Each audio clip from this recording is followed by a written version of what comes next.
An elderly farmer faces a threat from developer Redwood and Finch, determined to demolish his land for profit.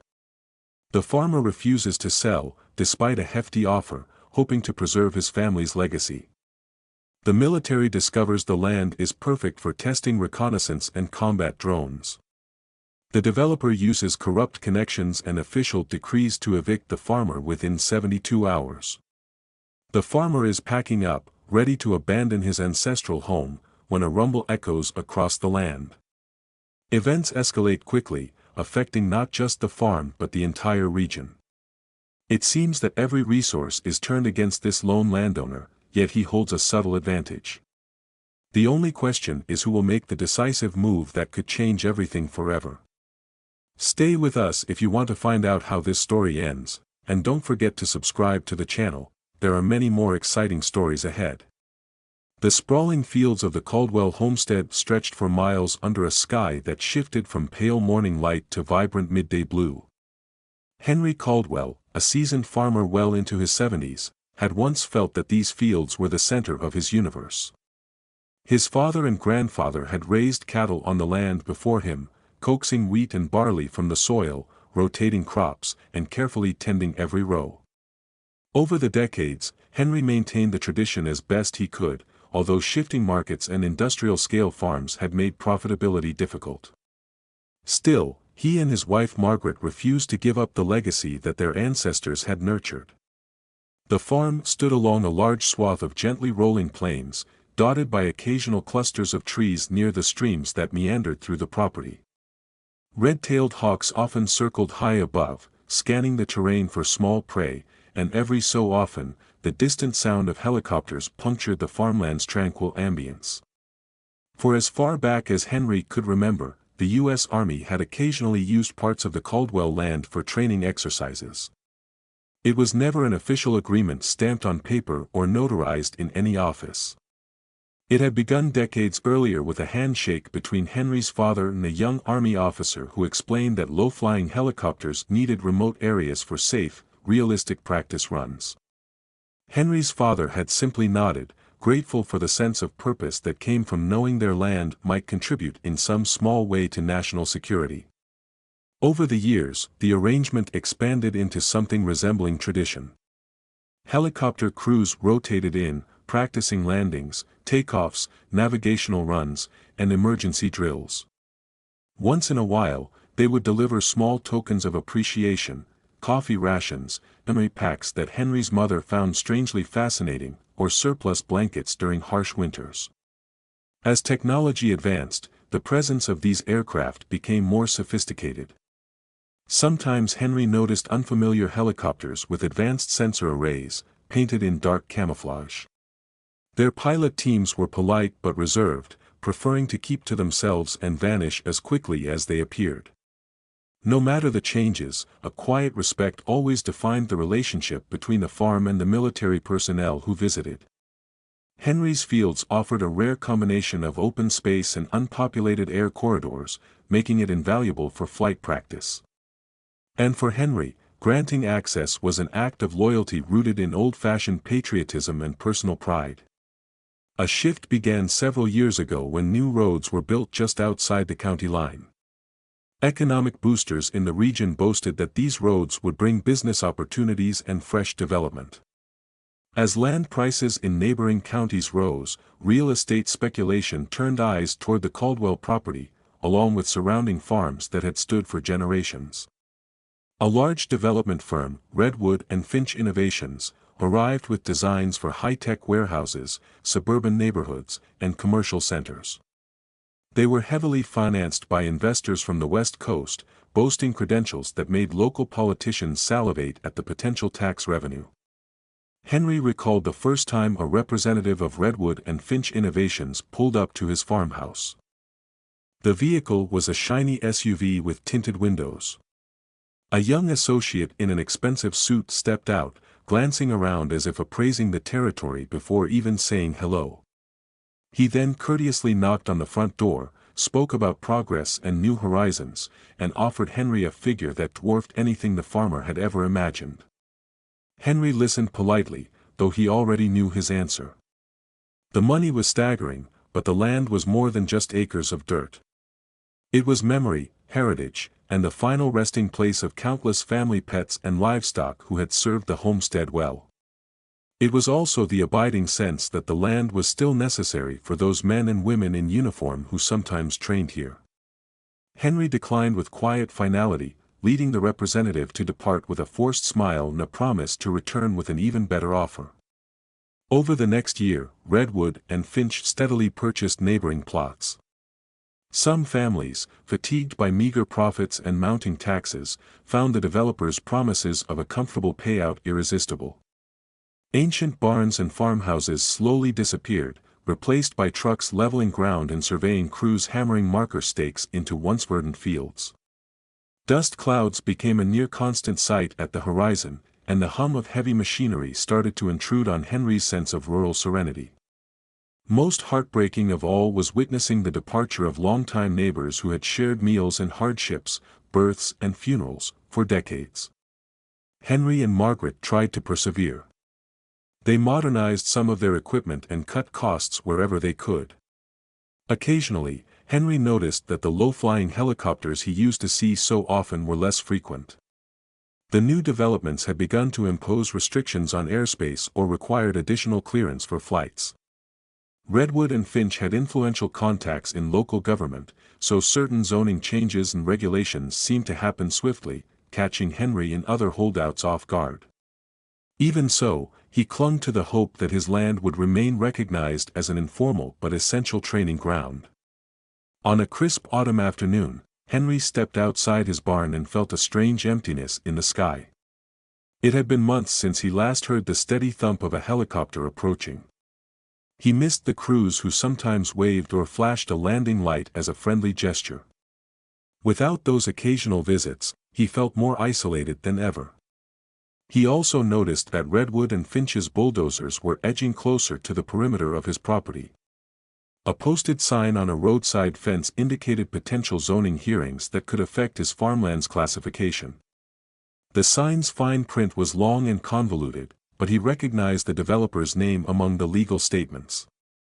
He tried to consult with local officials, but they offered little more than polite platitudes, pointing him to departments that required complicated forms and scheduling months out. Margaret encouraged him to keep trying, but stress was building. One evening, after returning from the county clerk's office, Henry found a certified letter in his mailbox. It contained a formal notice, explaining that Redwood and Finch had initiated proceedings to acquire his property under certain obscure development codes.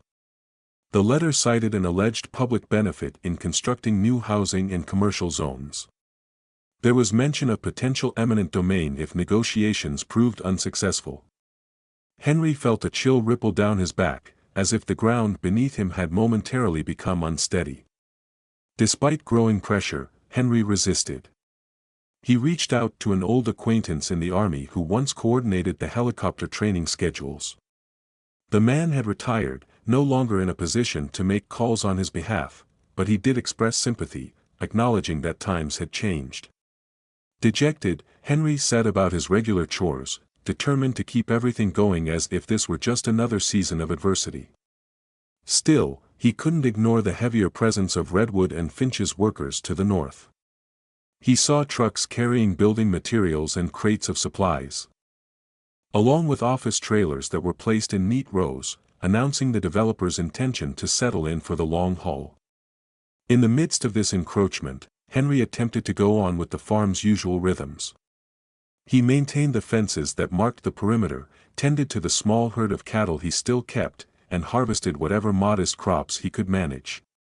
The threat of losing the farm loomed, but in his heart, Henry believed there might yet be a reprieve. He recalled stories his father told him about weathering the Great Depression and the Dust Bowl. Hard times came and went, but the land endured, and so did the families that respected it. Maybe the developers would encounter a logistical issue or lose financing. Maybe the county would intervene on behalf of historical farmland. Maybe the army, which had once found this place so vital, would remember what it owed the Caldwell homestead. The tipping point arrived one overcast morning when Henry noticed a distinct shift in the posture of Redwood and Finch's operation. Instead of the usual steady drive of their vehicles, the developer's workers were parked at the edge of his fields, idling as if waiting for a signal. He also spotted new surveyors with advanced equipment, capturing data that likely included expansions beyond the lines Redwood and Finch currently owned. Henry's anxiety rose when he saw several men pacing across the property boundary, taking pictures and jotting notes on digital tablets. Just before midday, Henry encountered one of the developer's representatives on his front porch. The man was older than the previous envoy, wearing a blazer that exuded corporate authority. Without even stepping inside, he delivered a stern warning that Redwood and Finch would be filing additional claims in the coming weeks. The letter Henry had received was only the beginning.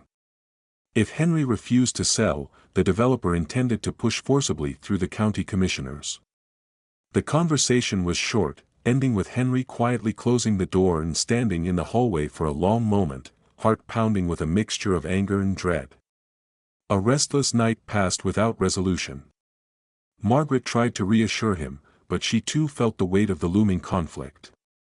The next day's sunrise brought a cold wind rattling through the dry stalks of grass around the house. Henry went about his chores mechanically, preparing feed for his cattle and checking the perimeter fences. He hadn't noticed at first how still the air seemed, until a growing thrum in the distance caught his ear. Initially, he mistook it for more construction noise. Then the thrum grew deeper, more rhythmic. He paused by a gate near the barn, ears perked, scanning the horizon. A few minutes later, silhouettes emerged through low-lying clouds. The distinct shape of a helicopter, painted in the subdued tones typical of the U.S. Army, became unmistakable. It was an Apache, something Henry had seen only a handful of times in the past, and never this close. The sight of its imposing form made the memories of those earlier, more frequent training exercises rush back, even though those had involved older generation aircraft.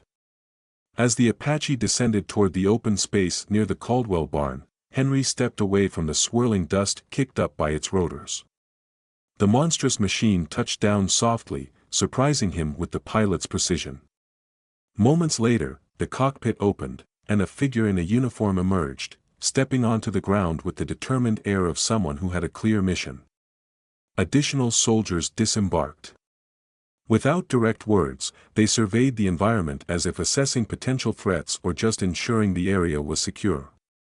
Their arrival was not a casual drop-by, it was an unmistakable statement. Henry stood with tension in his posture, uncertain how to interpret this sudden reappearance of the military on his land. The uniformed figure who appeared to be in command walked across the yard, eventually indicating that the Caldwell property had strategic value beyond what Henry might realize. There was an unambiguous demand that Redwood and Finch's crews, who by this time had gathered at the property line to watch the spectacle, take note. It became clear that official channels within the military had deemed these acres integral to certain operational capabilities. Henry felt an almost overwhelming combination of relief and confusion. The farmland he had protected all these years was evidently part of a higher-level plan. Though details remained obscure to him, the presence of those soldiers and their commanding officer left no doubt that Redwood and Finch would face stiff opposition if they tried to force Henry off the property now. Shortly after the Apache's arrival, the soldiers made a thorough survey of the land. They seemed to be checking vantage points, assessing the rolling terrain, and conferring with one another in low voices. Henry watched from a respectful distance, trying to glean any clue about what they intended to do next. To his amazement, some of the Redwood and Finch vehicles that had been stationed at the property line had already started to turn around. Their operators wanted no part of a potential standoff with uniformed personnel. A few workers lingered, possibly waiting for instructions from their superiors, but the dominant tone was one of retreat. The sense of validation Henry felt was tempered by a whirlwind of questions. Why had the military chosen this particular day to show up? Why had they waited so long to demonstrate their official interest in the land? He recalled sending a letter months ago to an army contact who never responded, which he assumed was a dead end.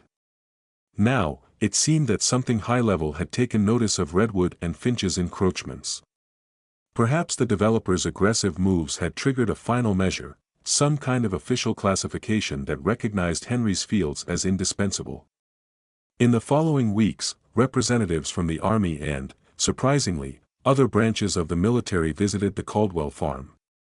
They brought forms and official documents that designated large portions of the acreage as an authorized testing and training ground.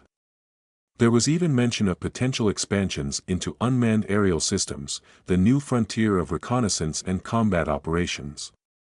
Henry found it surreal to imagine that, someday soon, advanced drones could be flying from or over his property on a regular basis. Despite the unusual circumstances, he felt a strong sense of pride that his family's farm had a role to play in something so forward-looking. What followed was even more astonishing: the arrival of specialists and engineers who carried out preliminary assessments for building small-scale structures that could support training exercises. These structures, they explained, would serve as monitoring stations and communications points for future drone testing. Although Henry was uneasy about radical transformations to his farm, he recognized that this was an unprecedented opportunity. If the farm was going to survive, and possibly thrive, adapting to a new era of military technology might be the path forward. Although Redwood and Finch was stymied for the moment, its representatives didn't disappear altogether. Henry and Margaret occasionally noticed tinted SUVs lurking near the roadside, and once, they saw what looked like a camera drone hovering near the western fields as if conducting surveillance. The developer had poured significant resources into acquiring land in the region, and the Caldwell farm stood as an inconvenient stronghold. The friction was bound to escalate, but with the Army's renewed interest, Henry felt more secure than he had in a long time. It was as though the farm had reawakened from a twilight of despair, poised to transform into a nexus of defense-related activity. Military engineers laid out preliminary plans for a small hangar to house advanced drones. Another team discussed the need for runway-like clearings, though in a minimal sense, as many drones didn't require much space to take off or land.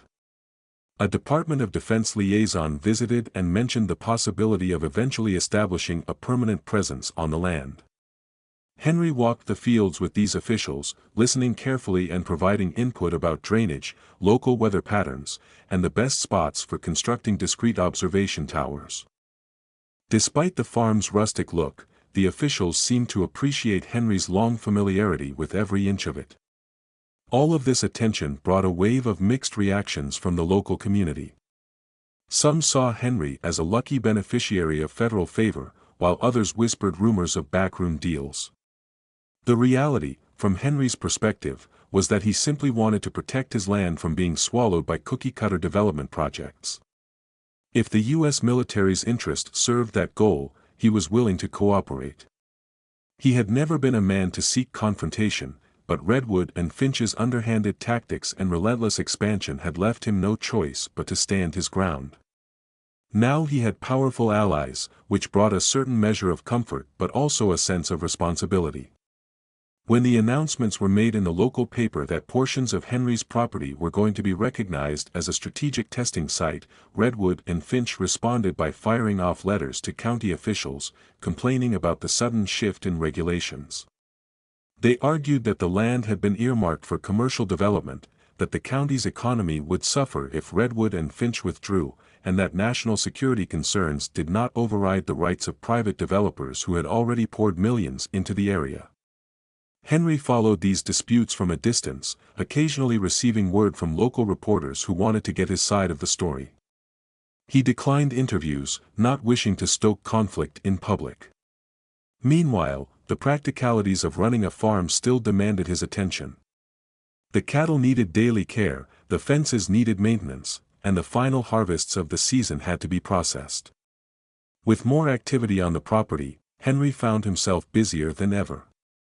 Military personnel regularly called or arrived without warning, requesting permission to test small drone prototypes or place sensor equipment in certain fields. Because of these close interactions, Henry learned more about modern military technology than he ever thought he would. He also saw that the people involved in these projects ranged from seasoned veterans to bright-eyed scientists who had never set foot on a farm before.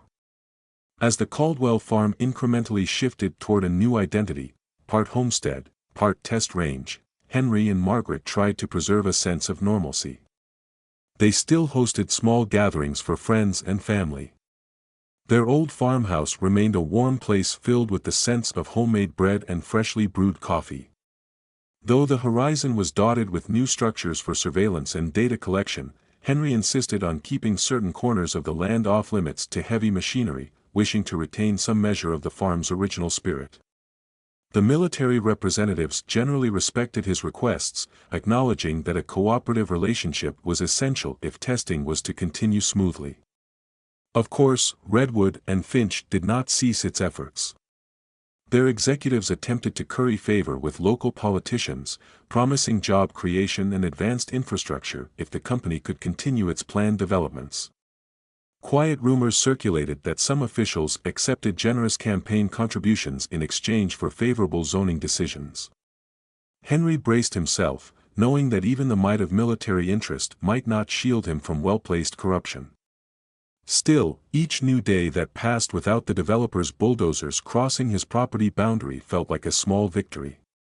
Despite occasional friction and the looming threat that Redwood and Finch might have more tricks up its sleeve, Henry found a renewed vigor in waking up early each morning to tend the land. He felt that, at last, someone in a position of authority recognized the farm's value beyond its mere acreage. There was an intangible heritage that ran through the soil, a sense that the place had sheltered more than just the Caldwell family for generations.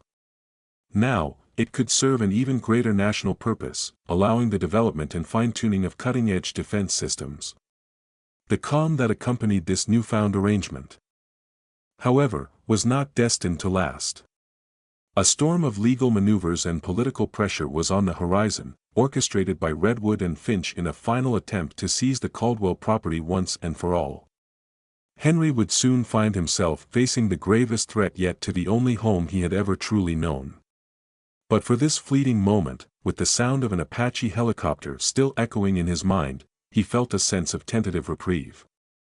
There was quiet satisfaction in knowing that his family's legacy stood firm, at least for a little while longer, under the protective watch of the U.S. military. Henry Caldwell's sense of triumph after the Apache helicopter's forceful arrival was never brash or celebratory, rather, it felt like a careful reprieve from a siege that was far from finished. In the days that followed, the presence of uniformed personnel on his land seemed to expand. Engineers, drone specialists, and communications experts made regular appearances, all of them referencing upcoming operations, as though the Caldwell farm had been a crucial puzzle piece in a larger plan all along. Henry often stood by, watching them set up portable monitoring stations or unload crates of sensitive equipment, feeling a mixture of awe and guarded optimism. Some days, he would step outside his farmhouse at dawn to witness a small contingent of researchers carrying specialized laptops and instruments into the fields, pointing at the horizon where future test flights might take place. Margaret often prepared coffee or simple meals for some of the military technicians who worked long hours setting up sensors. Though no official agreement bound Henry to do so, he had always believed in hospitality, and these men and women seemed grateful for a hot drink during a brisk morning. Amid these interactions, Henry gleaned fragments of confidential chatter about advanced unmanned aerial vehicles. He heard references to prototypes still in development, high-endurance reconnaissance drones, autonomous swarm devices, even weapons systems that might revolutionize battlefield support. The language they used was technical, often going over Henry's head, but he sensed their excitement as they tested cutting-edge concepts right on his family's soil.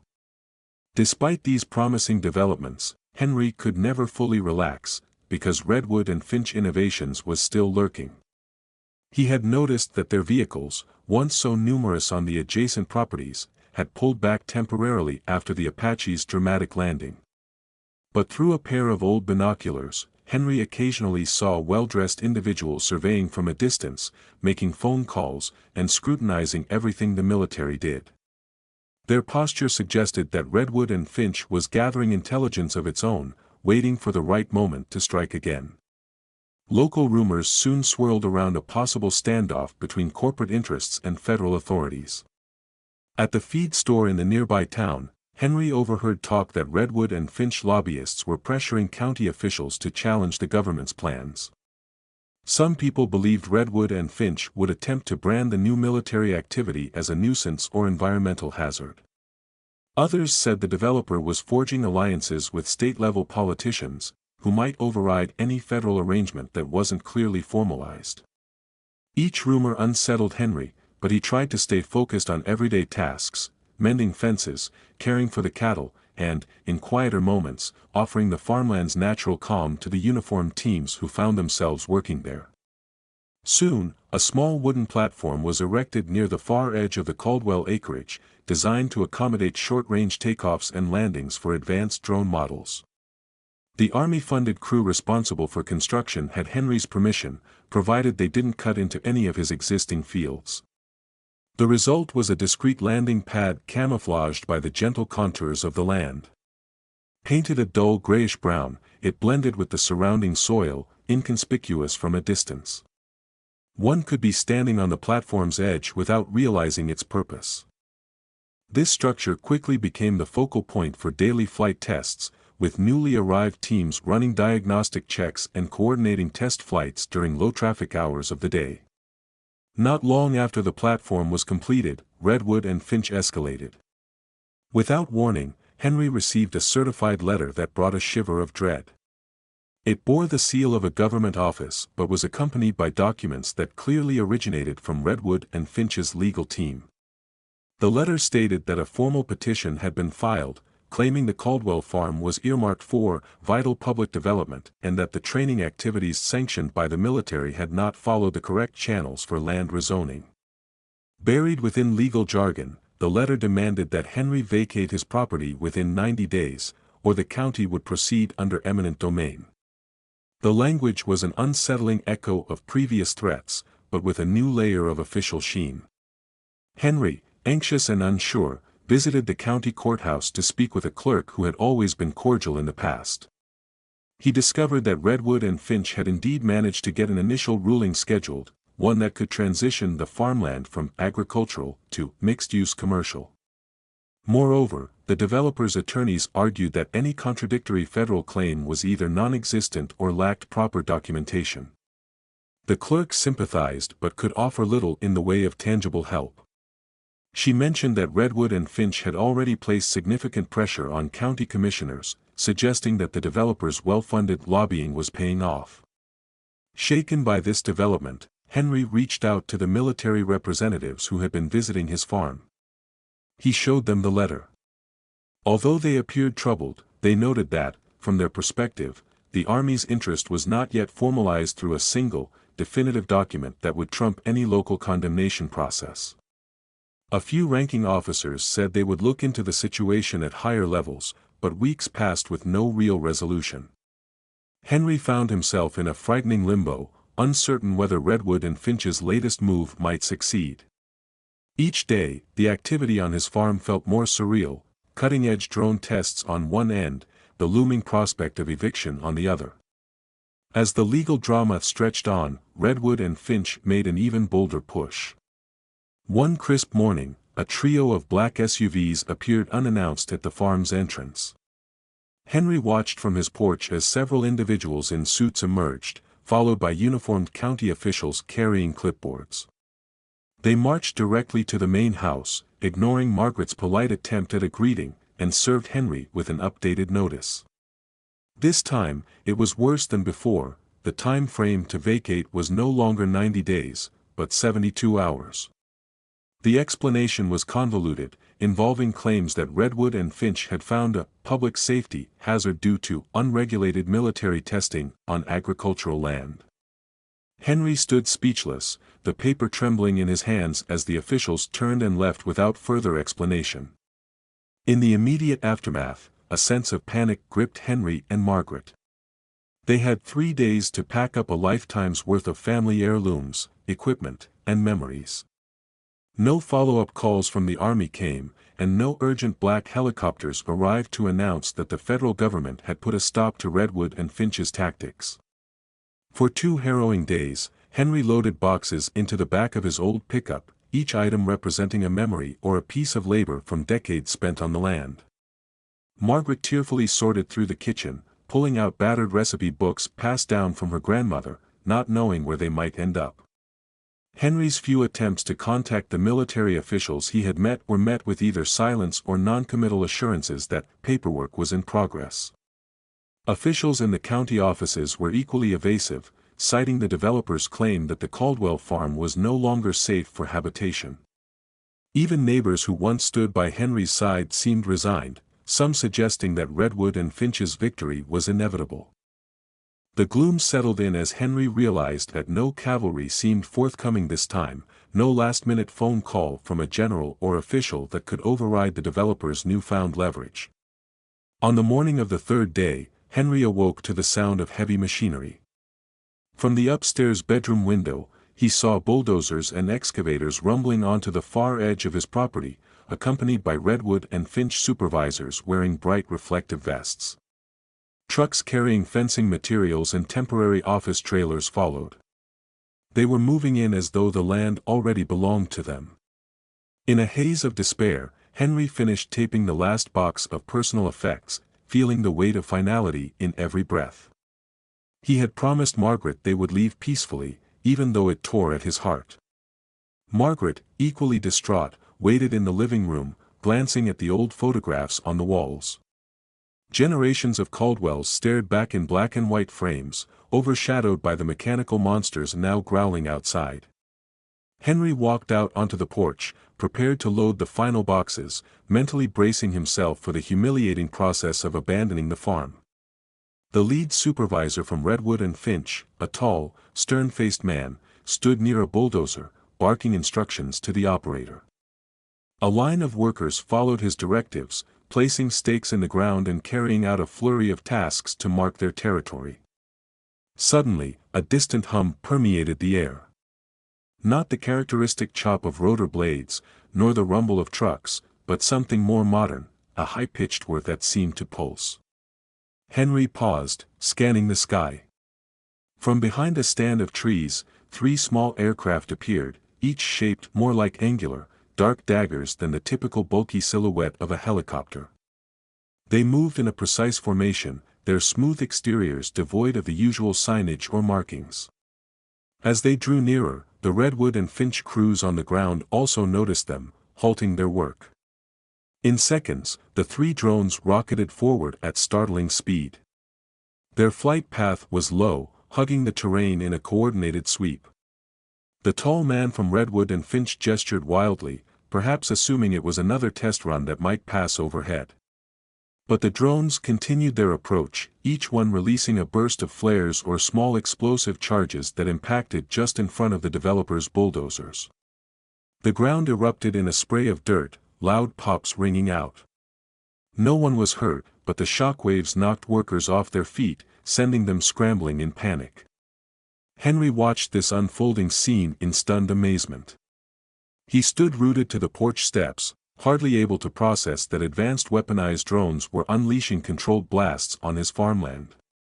It was both terrifying and grimly satisfying to see Redwood and Finch's convoy thrown into chaos.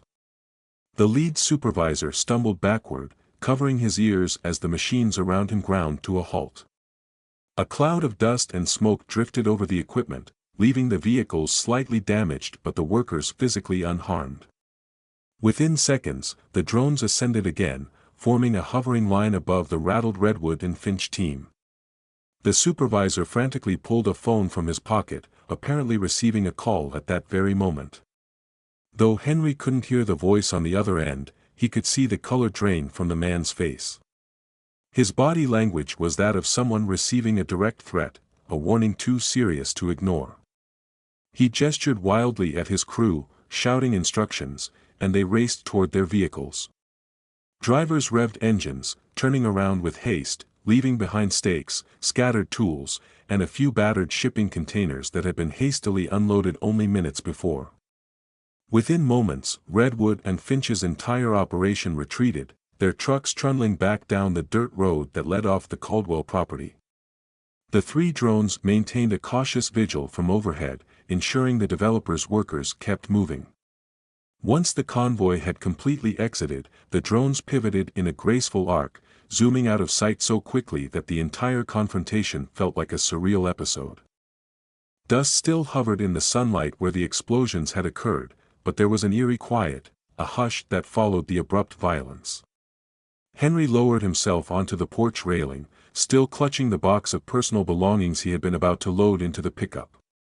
Margaret came to his side, tears staining her cheeks. Neither spoke a word, but a wave of relief washed over them like a sudden release from captivity. The farmland lay intact, the bulldozers had retreated, and Redwood and Finch's parting theatrics suggested that a higher power had once again intervened. Over the next hour, Henry slowly began to understand what might have happened. Someone with authority, almost certainly from the Pentagon or an equivalent command, had orchestrated this show of force to make Redwood and Finch back down for good. In the days that followed, Henry received formal confirmation of what he had only guessed. A federal directive arrived, bearing explicit language designating the Caldwell property as a strategic aerial development and testing zone. No local or state authority could supersede this designation without explicit permission from the Department of Defense. Though couched in the usual bureaucratic tone, the directive clearly invalidated Redwood and Finch's claims of eminent domain. Henry would not need to vacate his land. In fact, the directive outlined improvements that would be funded by the military budget to further secure the property's new status. Work resumed on the small drone landing platform, with additional reinforcements to protect sensitive equipment. Advanced sensors were installed along the farm's perimeter, likely to detect unauthorized intrusions or gather data on flight patterns. Engineers arrived to discuss possible expansions, including the construction of an underground communications hub that would link the Caldwell property to a broader network of defense installations. The subject of Redwood and Finch rarely came up, except in murmured conversations that alluded to the developer having overplayed its hand. Some whispered that Redwood and Finch's CEO had been personally chastised by high-ranking officials in Washington, while others mentioned rumored blacklists that might prevent the company from bidding on future government contracts. Henry, for his part, was simply grateful that his home remained his. He had endured the threat of losing everything he and his ancestors had worked for, only to be saved at the 11th hour by a demonstration of overwhelming military might.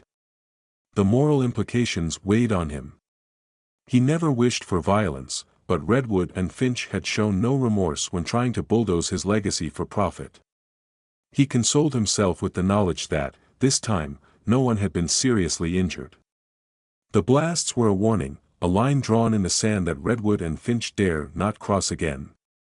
Margaret found solace in restoring the farmhouse's interior, putting back the framed photographs she had taken down, unpacking boxes, and placing favorite mementos in their old spots.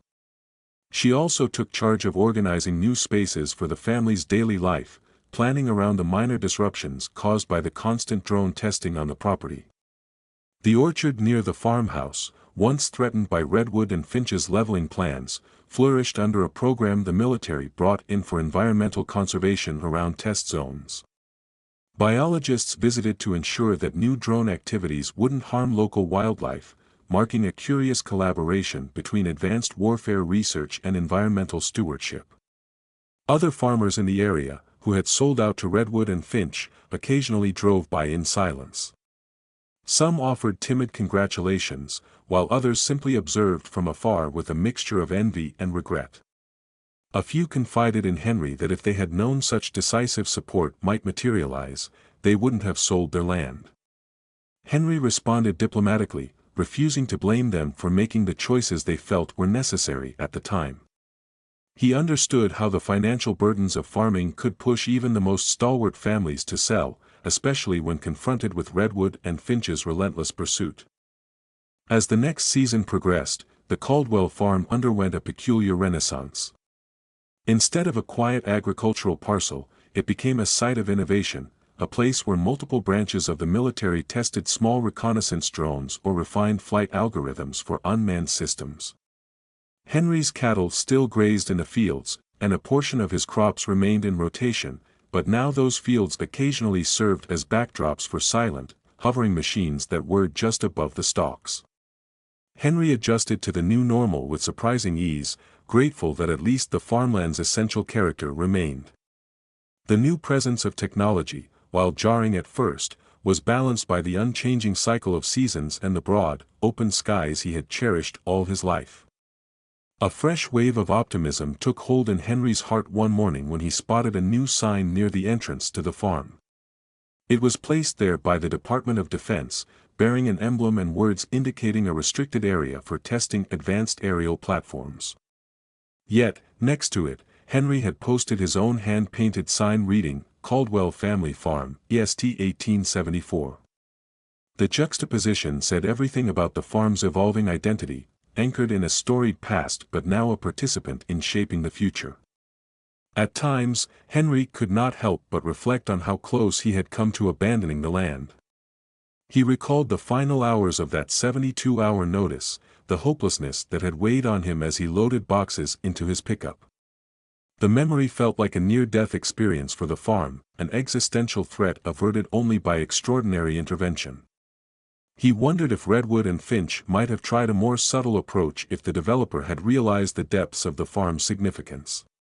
Perhaps Redwood and Finch believed money and legal muscle were enough to extinguish any opposition.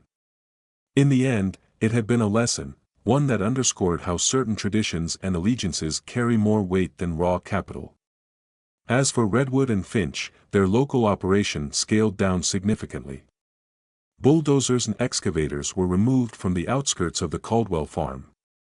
Some housing developments sprang up on adjacent properties that had already been sold, but no further attempts were made to encroach on Henry's fields. The developer's name occasionally surfaced in local news, embroiled in lawsuits or countersuits, but they had lost their appetite for direct confrontation with the Department of Defense. Henry suspected that Redwood and Finch might still harbor bitterness over its defeat, but any future efforts to strong-arm him seemed improbable now that the military had all but declared the farm an indispensable asset. In quiet moments, Henry thought about the cost of this victory. He worried about the future, about what might happen if the Department of Defense eventually left, or if changing political winds caused funding for drone research to move elsewhere. He also worried about the ethical dimension of weapons testing on land that once belonged to his great-grandfather, a man who believed wholeheartedly in the peaceful stewardship of nature. Yet, each time he wrestled with these thoughts, he reminded himself that, at the very least, Redwood and Finch's bulldozers no longer threatened to erase his family's heritage. The land remained, with its streams, trees, and the soft hush of wind through old fences. When Henry walked the farm's borders now, he passed new security checkpoints monitored by advanced cameras. Military-grade radars perched on top of small towers, scanning the skies for incoming test flights or unwelcome intruders. In the distance, he could see uniformed figures in camouflage, working in mobile command posts or coordinating with remote pilots who operated the drones from sophisticated consoles. Occasionally, an army official would stop by to chat, explaining that the Caldwell farm was becoming one of the few testing sites in the region capable of simulating diverse terrains, open fields, gentle hills, and patches of wooded area, making it ideal for training and sensor calibration. Throughout these transformations, Margaret remained a steady presence. She continued her domestic routines, cooking meals that filled the farmhouse with comforting aromas, crocheting in the evenings by the fireplace, and occasionally offering a patient ear when Henry voiced his lingering concerns. The two of them found solace in a renewed sense of purpose. They had not chosen this path, but it had been thrust upon them, and at least their home survived. Their mailbox, once stuffed with threatening notices and legal documents, now held thank-you letters from service members who appreciated the hot meals Margaret provided or the downtime they spent in a peaceful corner of the farm after long hours of technical work. Life, therefore, found a balance between the old and the new. On the one hand, Henry still rose at dawn to tend the cattle and check the fences, feeding them hay when necessary and making sure the water troughs were clean. On the other hand, some afternoons brought an unexpected hum as experimental reconnaissance drones zipped overhead, capturing data from sophisticated onboard cameras. Henry no longer jumped at the sound of these mechanical bees. Instead, He tipped his cap in acknowledgement of the partnership that had taken root between him and the military. Sometimes he caught himself smiling at the thought that these futuristic devices and old-time farm chores coexisted on the same patch of earth, forging an unlikely unity of tradition and technology. A few local news outlets tried to interview Henry in the aftermath of Redwood and Finch's withdrawal, hoping to catch a sensational angle on the story. He mostly declined, not seeking public attention or the spotlight. For him, the resolution was deeply personal, a testament to the will of his ancestors who had farmed the land before him, and also a cautionary tale about the reach of corporate power. The presence of advanced drones and the hush-hush nature of their missions gave his farm a certain mystique, but Henry considered the real story to be that of perseverance and quiet faith, of not budging when threatened. Although it appeared that Redwood and Finch had retreated for good, Henry found himself unable to dismiss the possibility of future conflict. He reminded himself that corporate ambitions could return under different guises. Politics and economics shifted like the changing winds, and the farm had effectively become a strategic military site. Such a designation might invite fresh challenges down the road. Still, for now, Redwood and Finch's departure felt thorough. The memory of those 3 drones erupting in small explosions before the developers' bulldozers had transformed into local legend, an almost cinematic moment that made the Caldwell name synonymous with steadfast resistance. Some of the younger locals even started calling it the Drone Showdown, retelling the story with embellishments each time. Henry's final act of closure for this chapter came a couple of weeks after Redwood and Finch fled. He walked the entire perimeter of the farm, from the eastern stream to the western slopes. He moved slowly, taking stock of every fence post, every turn in the old dirt roads, every field that still bore the marks of winter's passing. The crisp air carried the promise of spring, and the sunlight highlighted the resilience of the land. Where Redwood and Finch had once hammered stakes into the ground, only small, half-buried remnants remained, easily removed with a firm tug. He gathered them up and placed them in the bed of his pickup, letting each piece clank against the metal. It felt cathartic to eliminate those final traces of a developer's encroachment. Upon returning to the farmhouse, Henry emptied the stakes into a scrap metal pile near the old barn. Margaret waited on the porch, her face calm as she watched him complete this symbolic task.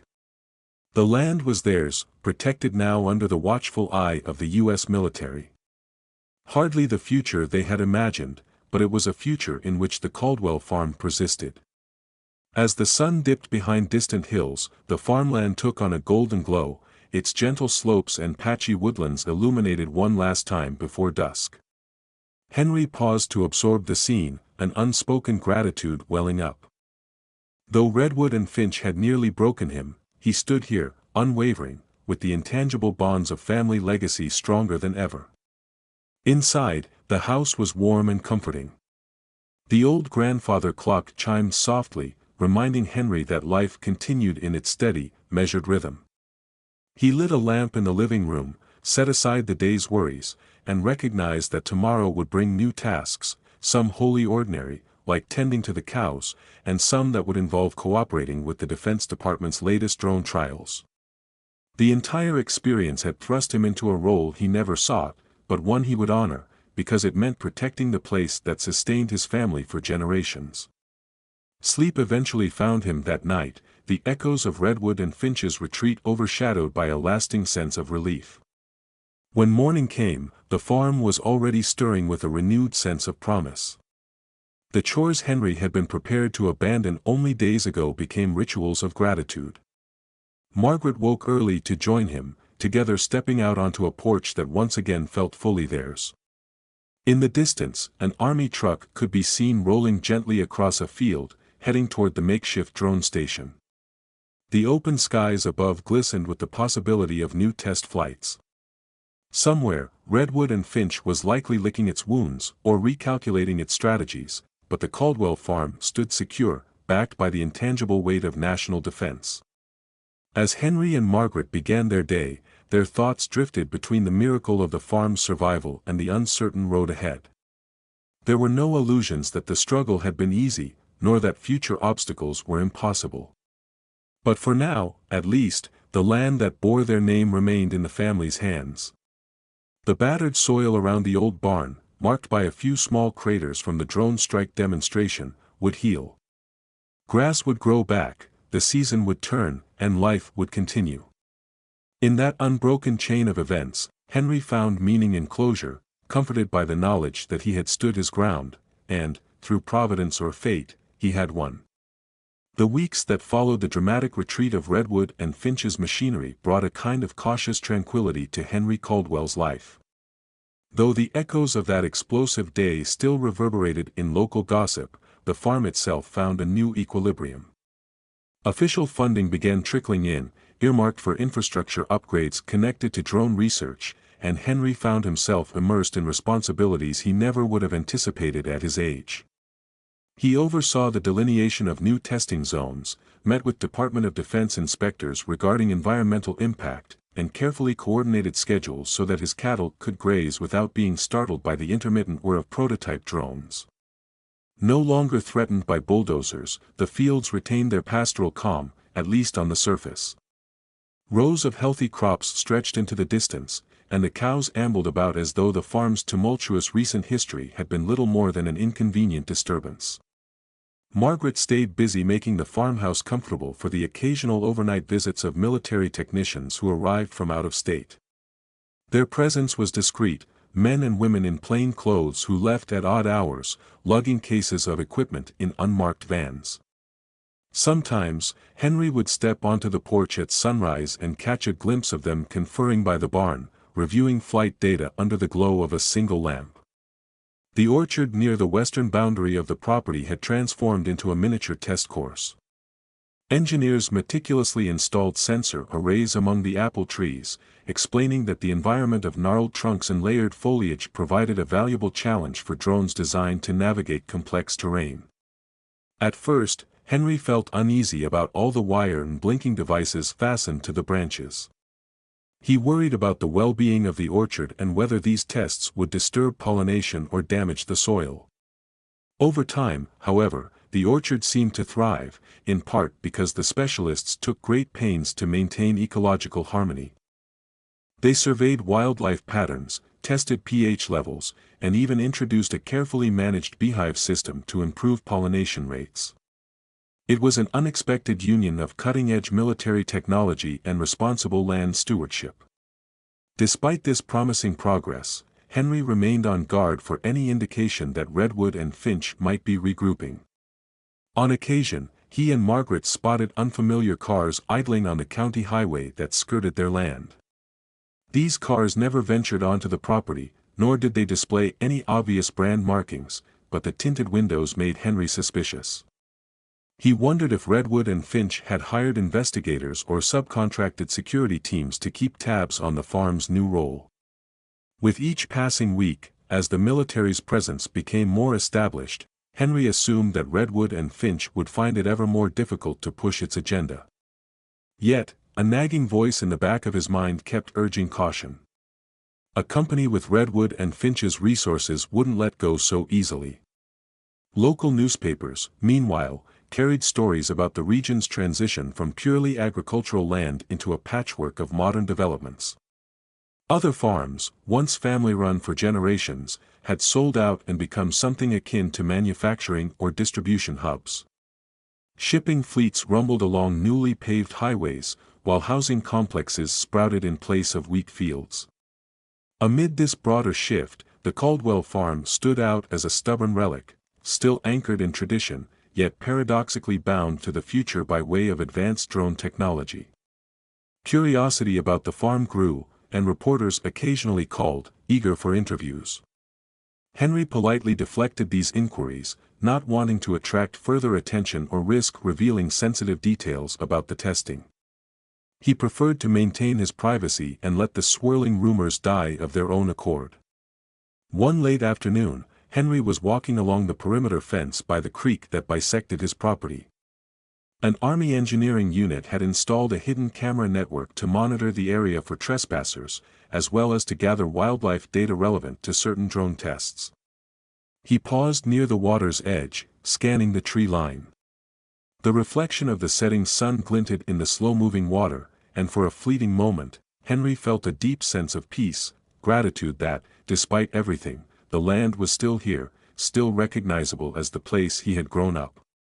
The serenity was punctured by a burst of movement farther upstream, where a small cadre of uniformed personnel stood quietly, making adjustments to a newly erected antenna. Henry watched them, reflecting on how the farm was evolving into a blend of natural beauty and high-tech readiness. That sense of quiet resolve was tested a few days later when an unexpected visitor arrived in a rental sedan. The driver parked near the main barn and stepped out, introducing himself as a junior aide to the area's state senator.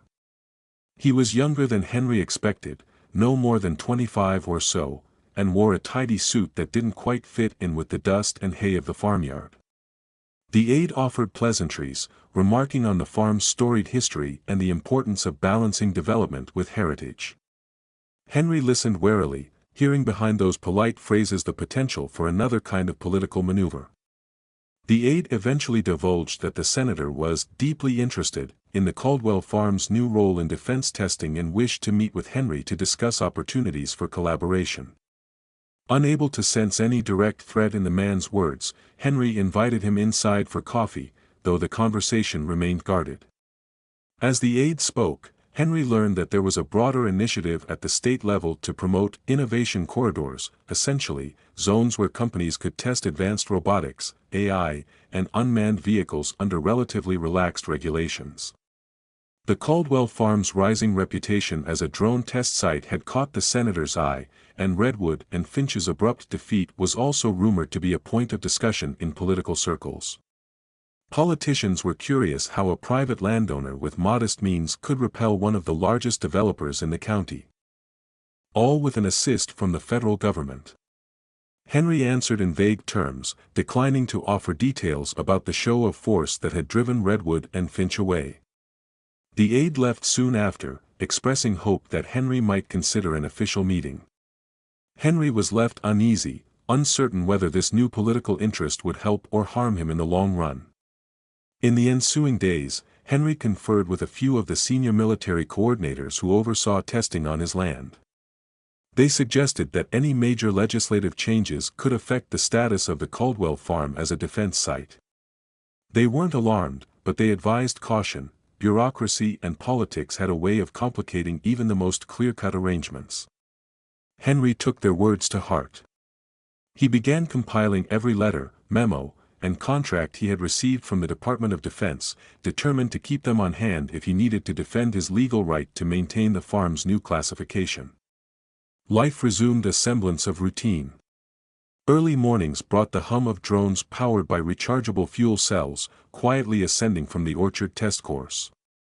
Late nights found Henry and Margaret sharing tired smiles as they closed the farmhouse curtains, the distant glow of specialized landing lights dotting the fields like fireflies. Some prototypes, Henry noticed, were eerily silent, gliding on electric propulsion that gave them ghostly presence above the farm. Others were experimental combat drones, formidable in shape, their occasional weapon tests permitted only under strict oversight. Henry tried to keep a healthy distance from these more ominous trials, reminding himself that even though the farm had become part of a larger defense effort, he still needed to sleep at night with a clear conscience. Tensions began to simmer again when Redwood and Finch's name resurfaced in local government proceedings. Through a neighbor who still worked part-time at the courthouse, Henry learned that the developer was submitting appeals and petitioning for the re-examination of prior zoning decisions. Their argument hinged on a technicality. Redwood and Finch claimed that the county had granted them certain building permits before the Department of Defense stepped in. Even though Redwood and Finch's presence had practically evaporated after that day of drone-led intimidation, they had never formally relinquished their stake in the region. Perhaps they believed that a shift in political winds could allow them to reassert control, or maybe they simply refused to write off the millions they had already invested in the area. Armed with this information, Henry grew more vigilant. He encouraged Margaret to keep detailed records of any unusual activity around the property. He stayed in frequent contact with the military's legal team, forwarding them county-level notices and anything that hinted at Redwood and Finch's renewed interest. The attorneys assured him that federal designation would prevail over local permits, but they also warned him that Redwood and Finch had deep pockets and a knack for exploiting any loopholes they could find. Soon, Henry's worst suspicions were partially confirmed. An unmarked van was discovered on a back road adjacent to his farm, loaded with camera equipment. Local law enforcement, alerted by the farm's security sensors, found the van and questioned the driver. Though the driver provided no direct confession, officers found documents inside that linked the occupant to a private investigative firm that frequently worked for Redwood and Finch. The police informed Henry that no crime had been committed. Someone taking photographs from a public road was not illegal, but the message was clear enough.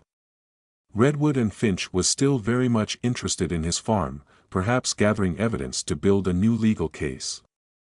Rather than confronting Redwood and Finch directly, Henry resolved to fortify his position through complete compliance with military protocols. He authorized further security measures around the perimeter, including more cameras and low-profile fencing that carried official signage warning of restricted access. The farm became something akin to a specialized fortress. Not in an overtly militarized way, but rather in the sense that every entry point was closely monitored. Engineers fine-tuned the drone's flight patterns, setting up a schedule that minimized risk to livestock and avoided flying over neighboring properties whenever possible, preserving goodwill in the community. Meanwhile, the orchard test range blossomed, quite literally, as spring approached. The apple trees budded under the careful watch of scientists who were as fascinated by pollination cycles as they were by advanced navigation algorithms. Henry found it oddly heartening that, despite Redwood and Finch's looming threat, life on the farm continued in ways that felt normal. There were still dawns spent tending the cattle, evenings spent mending old fences, and Saturdays devoted to cleaning out the barn where new supplies arrived for drone experiments. The everyday rhythms of farm life soothed his persistent anxiety, reminding him that, for all the futuristic technology and legal complexities, this was still his home. At the peak of this tentative calm, a summons arrived from the county commissioner's office. It was an official notice asking Henry to attend a special hearing about the zoning of his land in relation to Redwood and Finch's developments. The hearing was scheduled for the following month, giving Henry a narrow window of time to prepare. The notice contained language that implied Redwood and Finch was contesting the Department of Defense's use of the farm, arguing that no formal environmental impact study had been submitted before drone tests began. According to Redwood and Finch, such tests could disturb regional wildlife and water tables, an ironic claim, given their original plan to raise the area for commercial construction. Henry contacted the military lawyers, who assured him they would handle the matter. They planned to file the necessary federal documentation to preempt Redwood and Finch's complaints. Still, Henry's mind spun with worry. He had no interest in standing before a local board to debate whether his farm should remain a testing ground for high-level defense projects. He was also aware that Redwood and Finch might pull every political string at their disposal, rallying local businesses and officials by arguing that the farm's restricted status hindered economic opportunities. With the date of the hearing looming, Henry immersed himself in the routine work of the farm, trying to steady his nerves. He fixed fence posts along the eastern boundary, noticing how the topography created natural wind corridors that made the farm ideal for flight trials. He helped Margaret plant a vegetable patch near the orchard, half joking that if Redwood and Finch tried to claim the farmland was ecologically unsound, they could point to the thriving produce as proof otherwise. At night, though, his sleep was restless. Memories of packing up boxes in terror flashed through his mind, conjuring the sense of impending doom that Redwood and Finch had once inflicted. Even though he now had federal backing, he knew the developer was skilled at turning the tables in unexpected ways. The hearing day arrived under gray skies. Henry, accompanied by 2 uniformed legal advisors, made his way to the county courthouse, a stone edifice that had once seemed a pillar of fairness in the community. Sitting in the hallway, Henry noticed Redwood and Finch's representatives, a cluster of sharp-suited attorneys and corporate vice presidents, all exuding confidence. One of them briefly glanced in his direction with a thin, knowing smile. Henry stayed silent, gripping a folder filled with documents and letters of support from various military contacts. He tried to appear calm, though his heart pounded relentlessly. Inside the hearing room, a handful of county commissioners sat behind a wide table, looking both stern and slightly overwhelmed. They listened to Redwood and Finch's presentation first. A polished attorney rattled off accusations of environmental negligence, describing the drone tests as unregulated military exercises.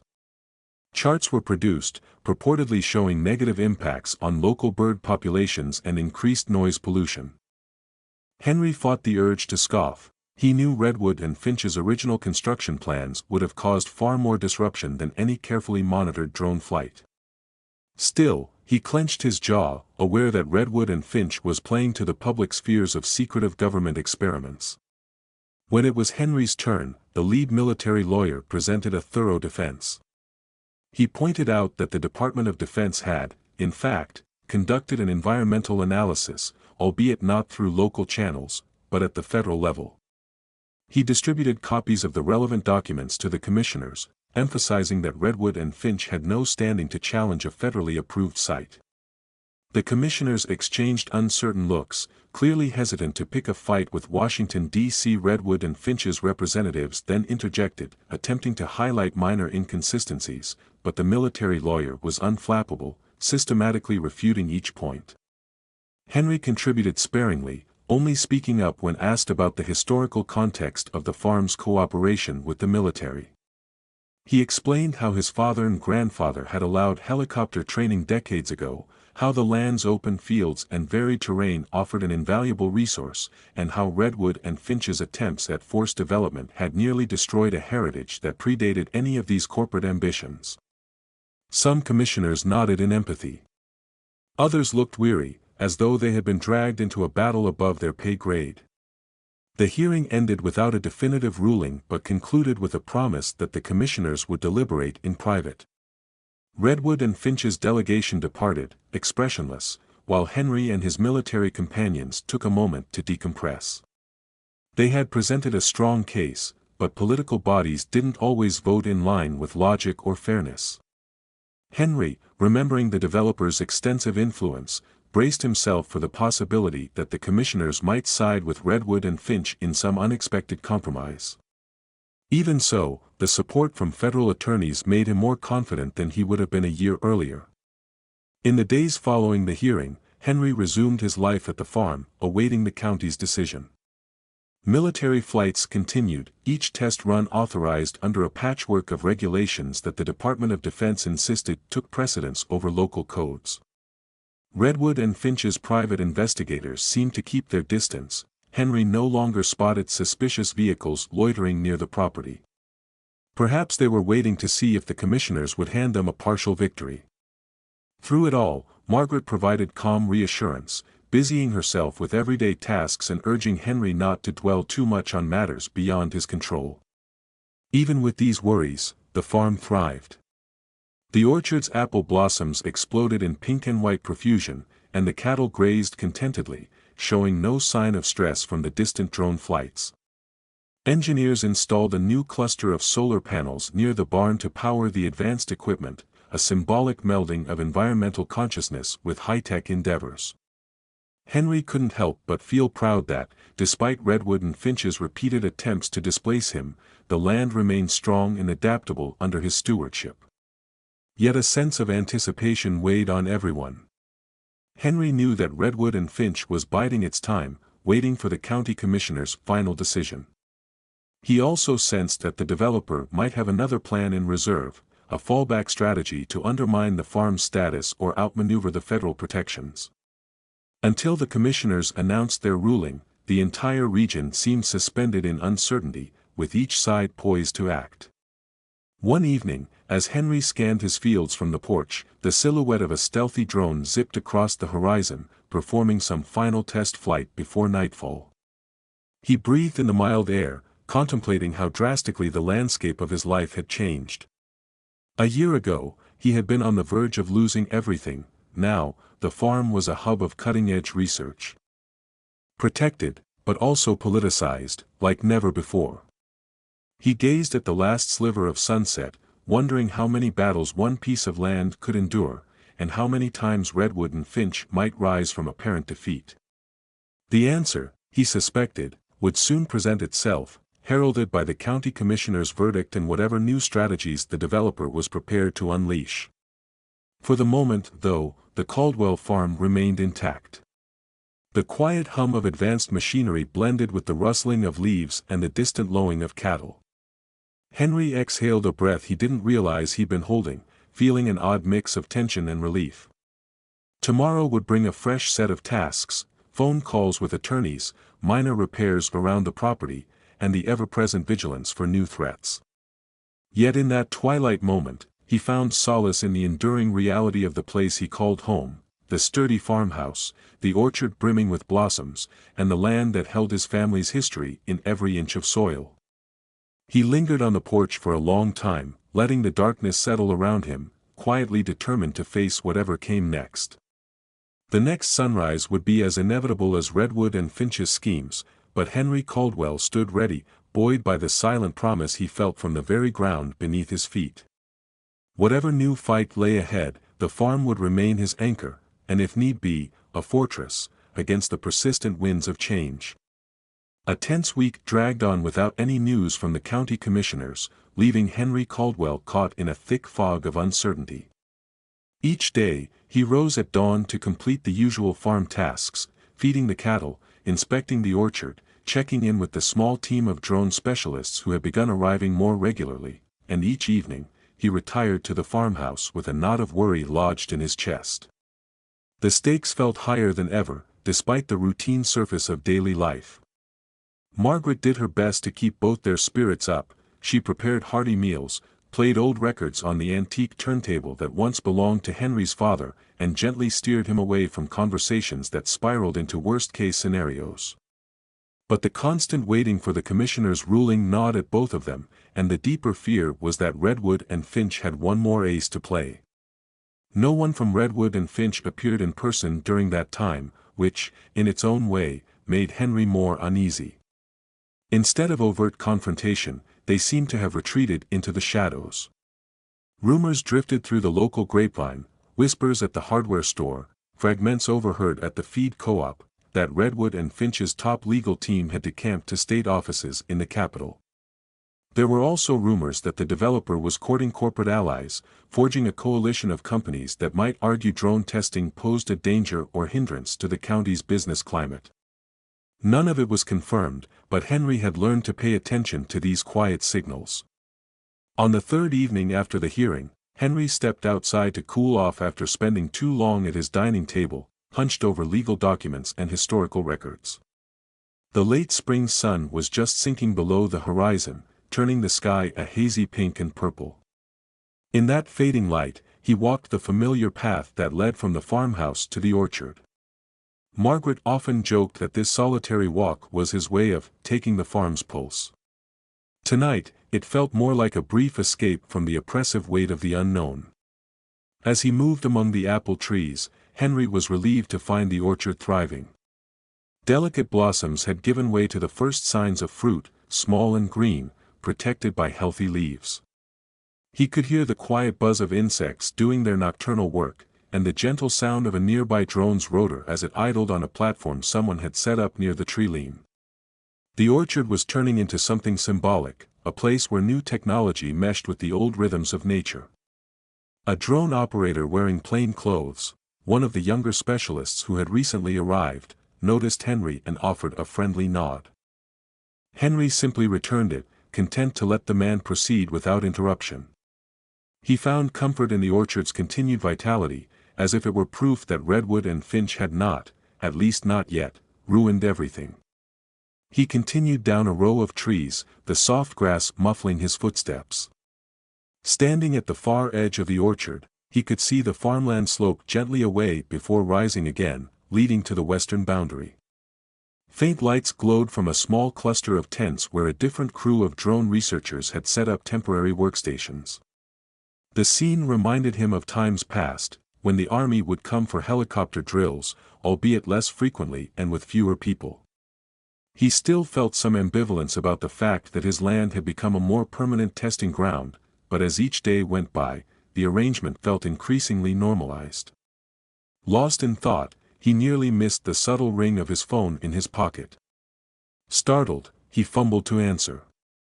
On the other end was one of the military lawyers who had accompanied him to the hearing. There was a heaviness in the man's tone, apologetic, almost. The commissioners had made their decision, and they would be announcing it at a public session 2 days from now. Unfortunately, the lawyer had gleaned from a trusted contact that the commissioners were split, with at least one strongly favoring Redwood and Finch's position. The final outcome wasn't a guarantee in Henry's favor. It all depended on a formal vote, which could still tip either way. Henry muttered a quiet acknowledgement, thanked the lawyer for the update, and ended the call. Back at the farmhouse, he relayed the news to Margaret, who sighed but managed a small smile. It wasn't surprising, rarely did any fight against Redwood and Finch end cleanly.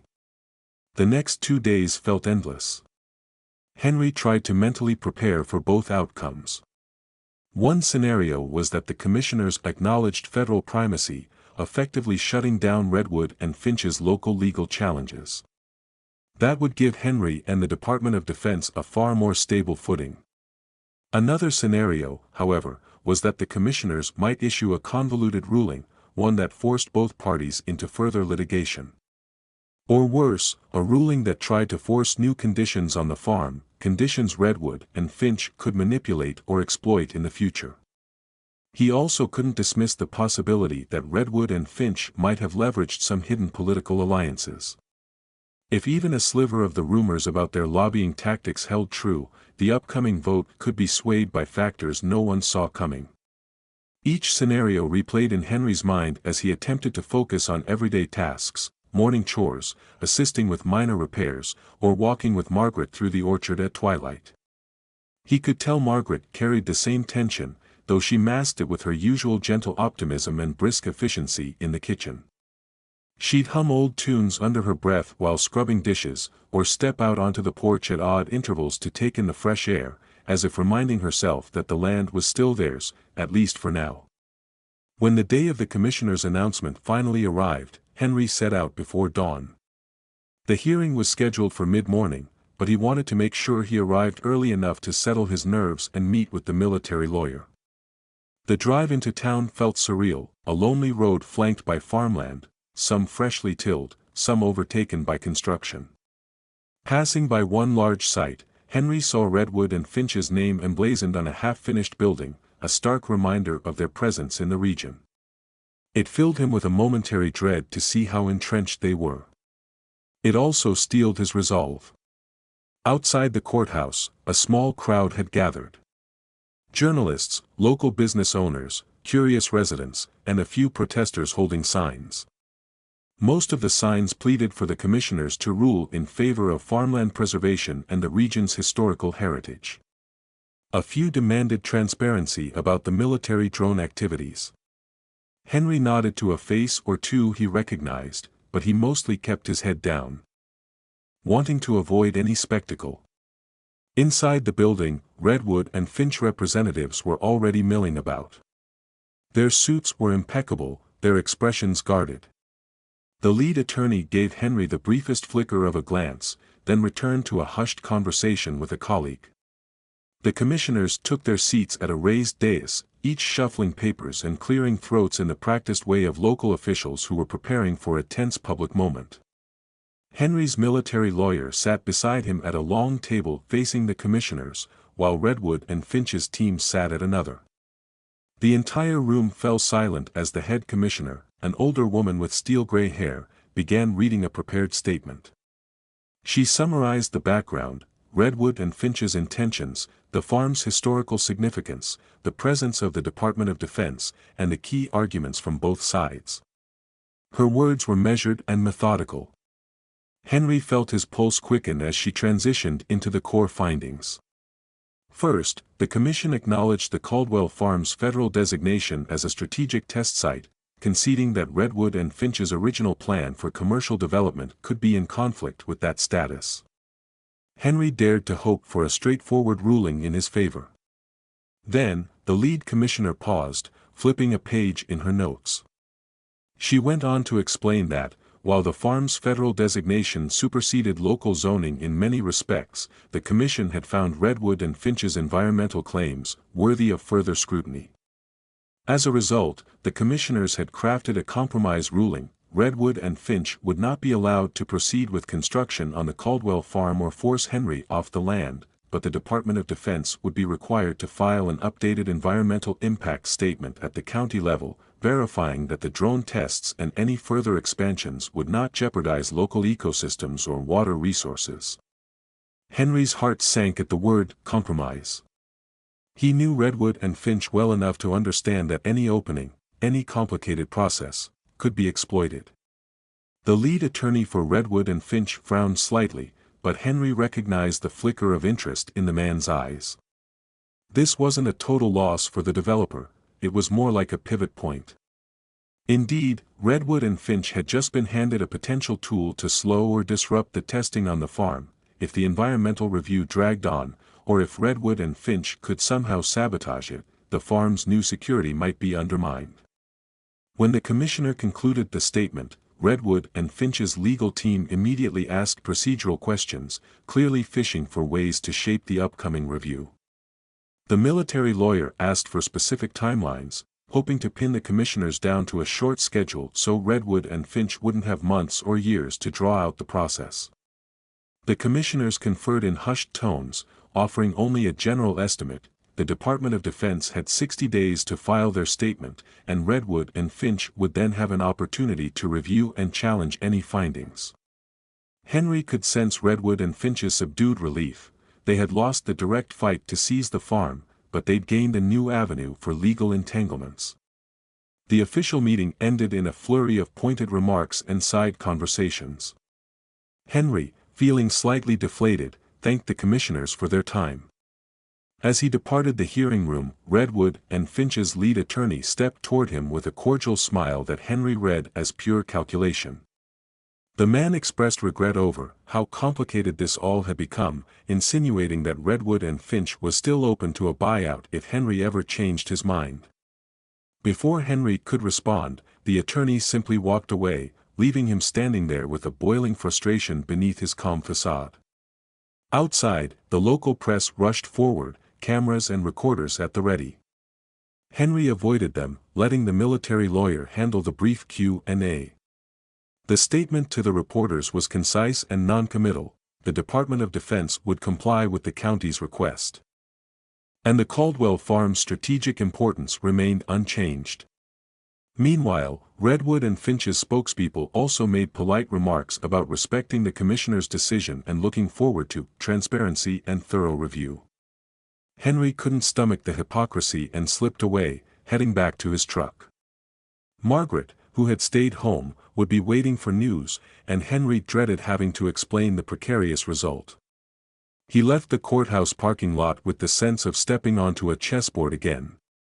Redwood and Finch had pivoted from direct confrontation to a more indirect, bureaucratic approach. It was a problem the Department of Defense would need to solve swiftly, or else Redwood and Finch could tie up the farm in red tape for years. The drive back to the farm felt longer than usual, a series of rolling hills that blurred into a haze of anxious thought.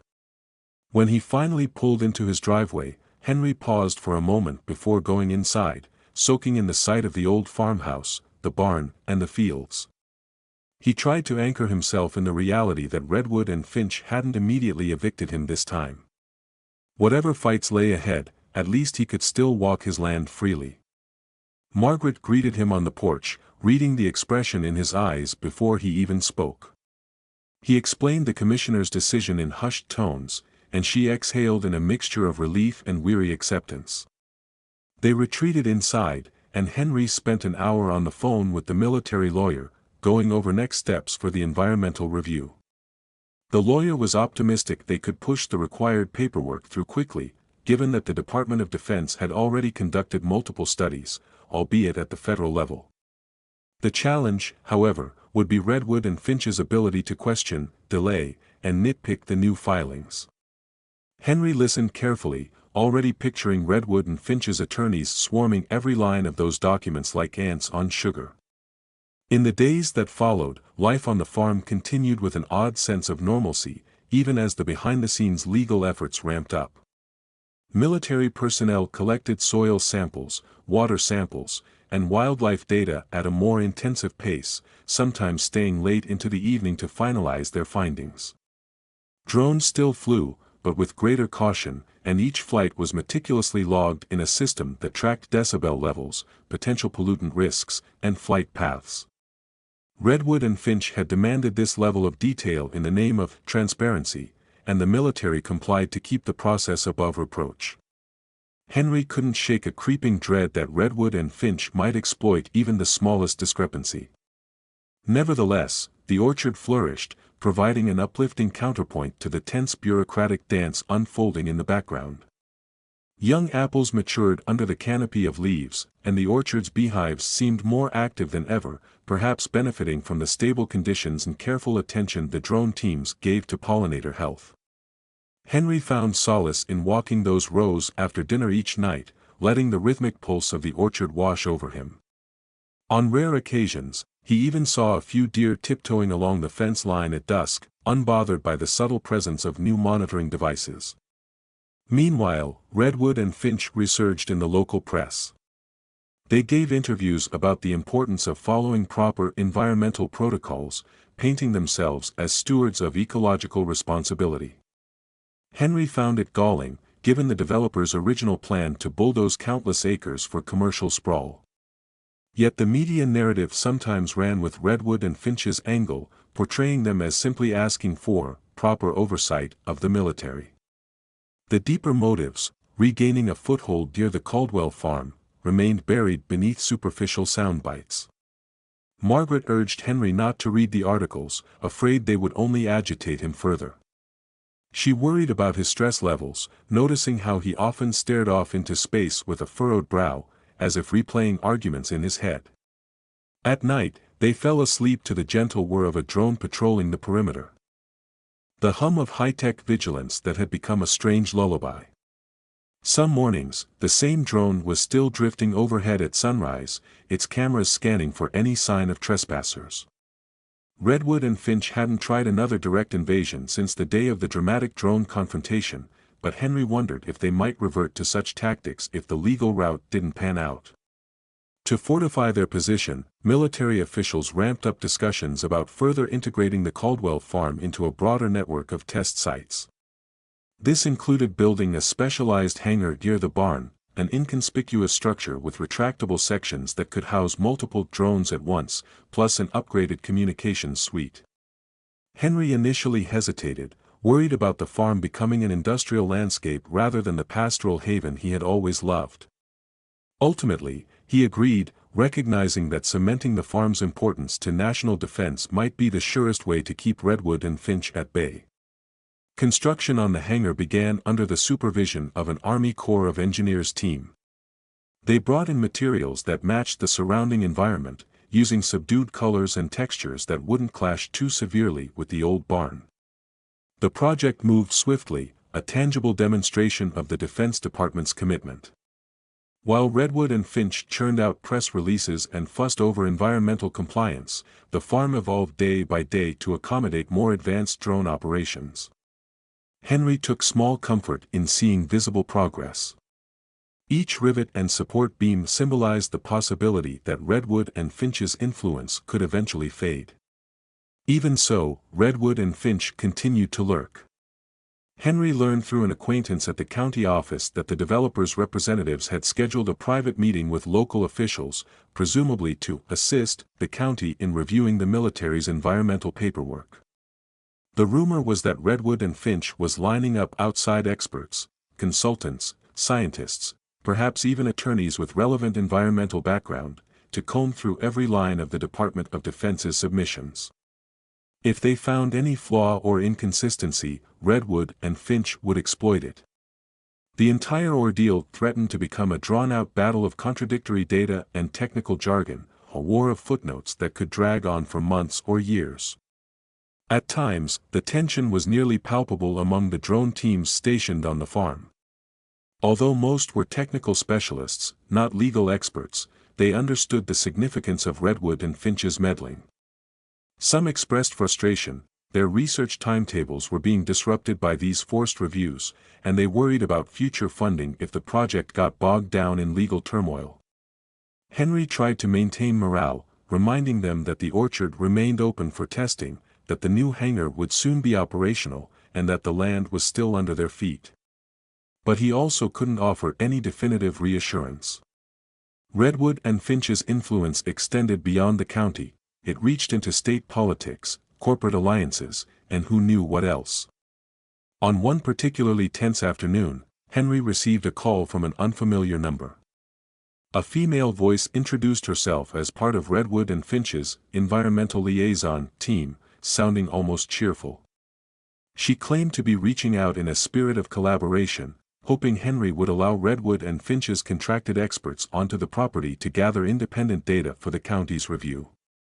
Her tone was sweet, but Henry heard the underlying threat. If he refused, Redwood and Finch could argue he was obstructing the process.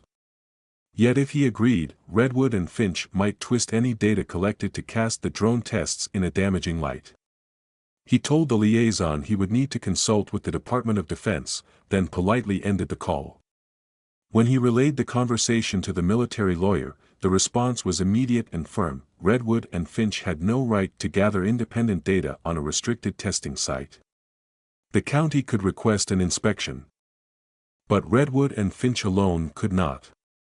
Henry hung up, feeling a measure of relief that he had a clear directive. Still, the call underscored how aggressively Redwood and Finch was trying to worm its way in. The developer wanted a presence on the farm, any presence, to reassert its claim. As the weeks wore on, the orchard began producing small, bright green apples, harbingers of a potentially abundant yield. It was a visual reassurance that the land was still healthy, that Redwood and Finch's meddling had not yet contaminated Henry's life irreversibly. The orchard also remained one of the primary drone testing zones, meaning that each day saw a careful dance of robot flights weaving among the branches while pollinators did their own, ancient work.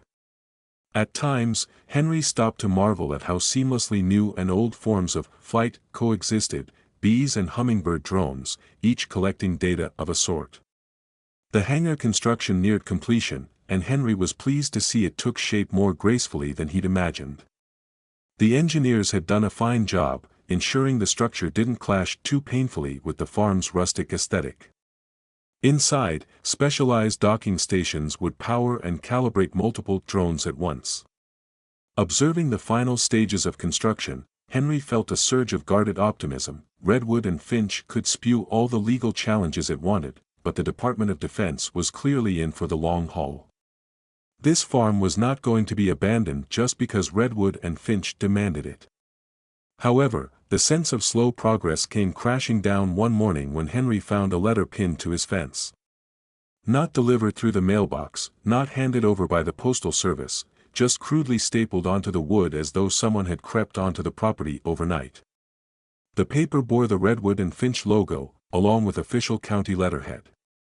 It informed Henry that yet another supplemental hearing was scheduled, this time focused on specific water usage and runoff concerns that Redwood and Finch was raising. The letter strongly suggested that until the hearing took place, no further construction, military or otherwise, should be undertaken near the creek. This was likely Redwood and Finch's attempt to disrupt the final pieces of the hangar's water-related infrastructure. Furious but trying to remain calm, Henry immediately contacted the military lawyer. The lawyer pointed out that Redwood and Finch had no authority to halt federal construction on the farm, especially not by pinning a note to a fence. Nonetheless, it was a signal that Redwood and Finch would continue to ratchet up pressure at every opportunity, potentially culminating in a barrage of micro-hearings on every conceivable environmental and zoning detail. For a moment, Henry felt a weariness in his bones, as if Redwood and Finch's unrelenting hostility were wearing him down, day by day. That night, after telling Margaret about the pinned letter, Henry sat in his old armchair, staring at the fireplace even though it was unlit in the warm season.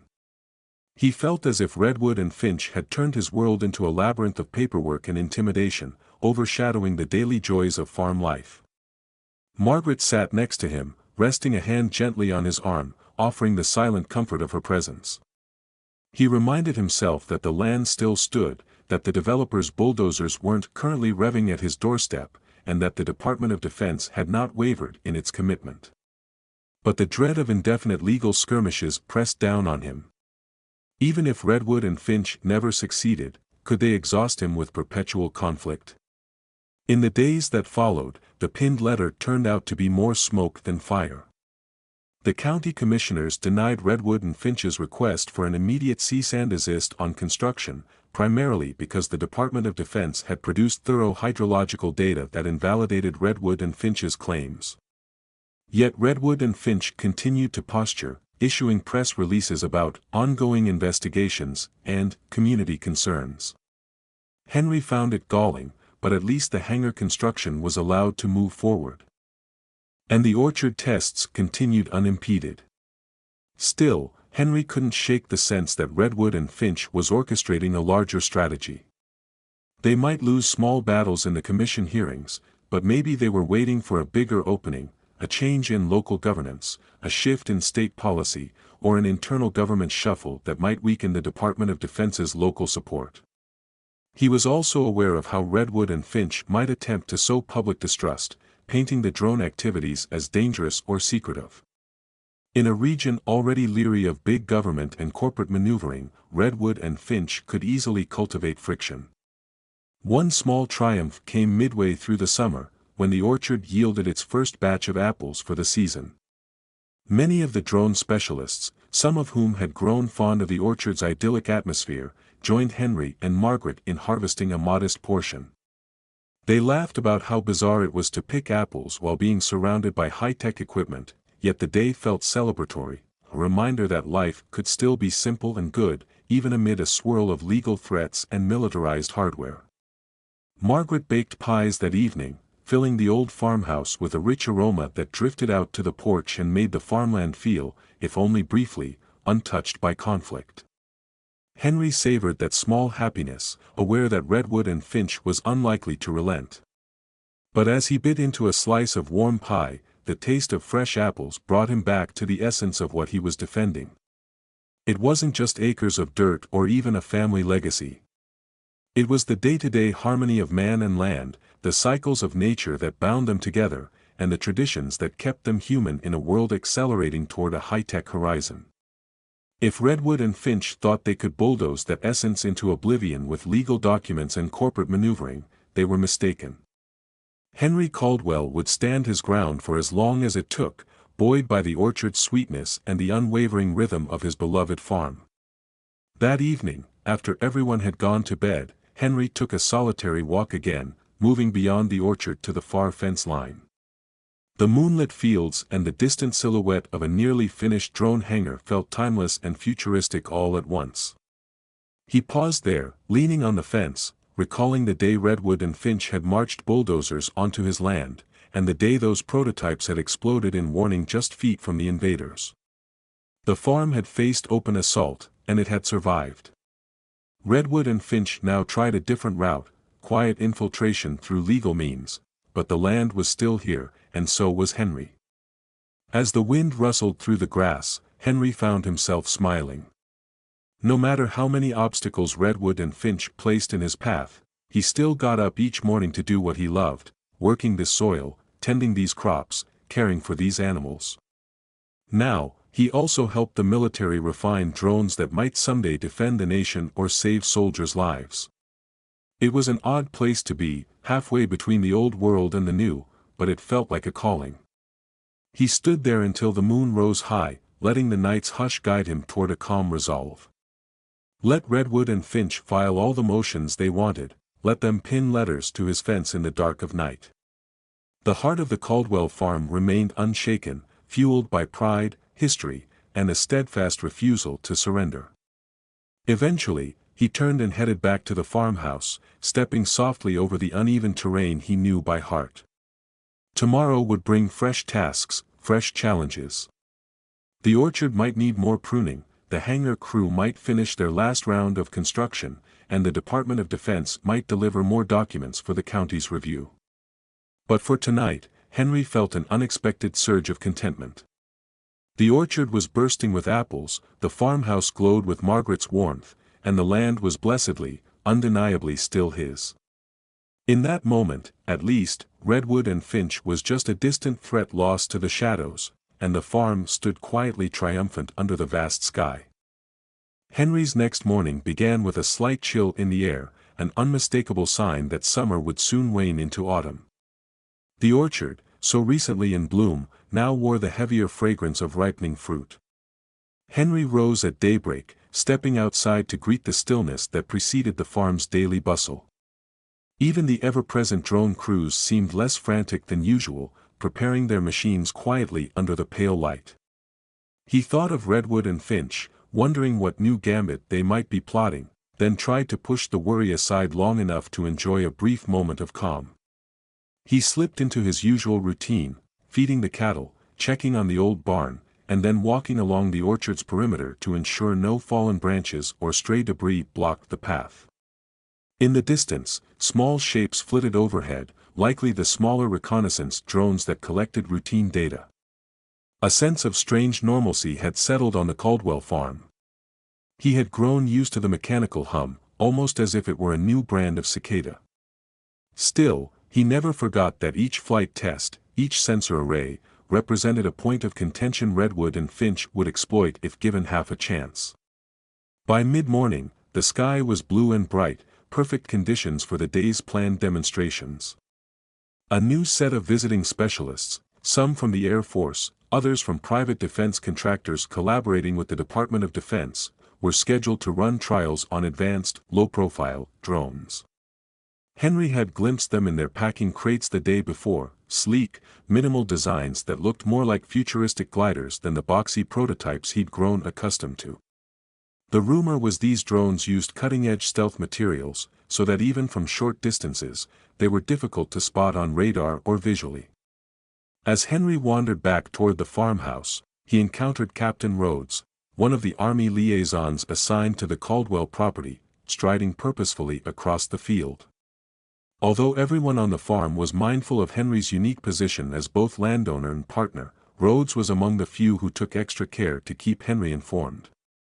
With a respectful nod, Rhodes indicated the day's schedule would involve 3 test flights in varying weather simulations.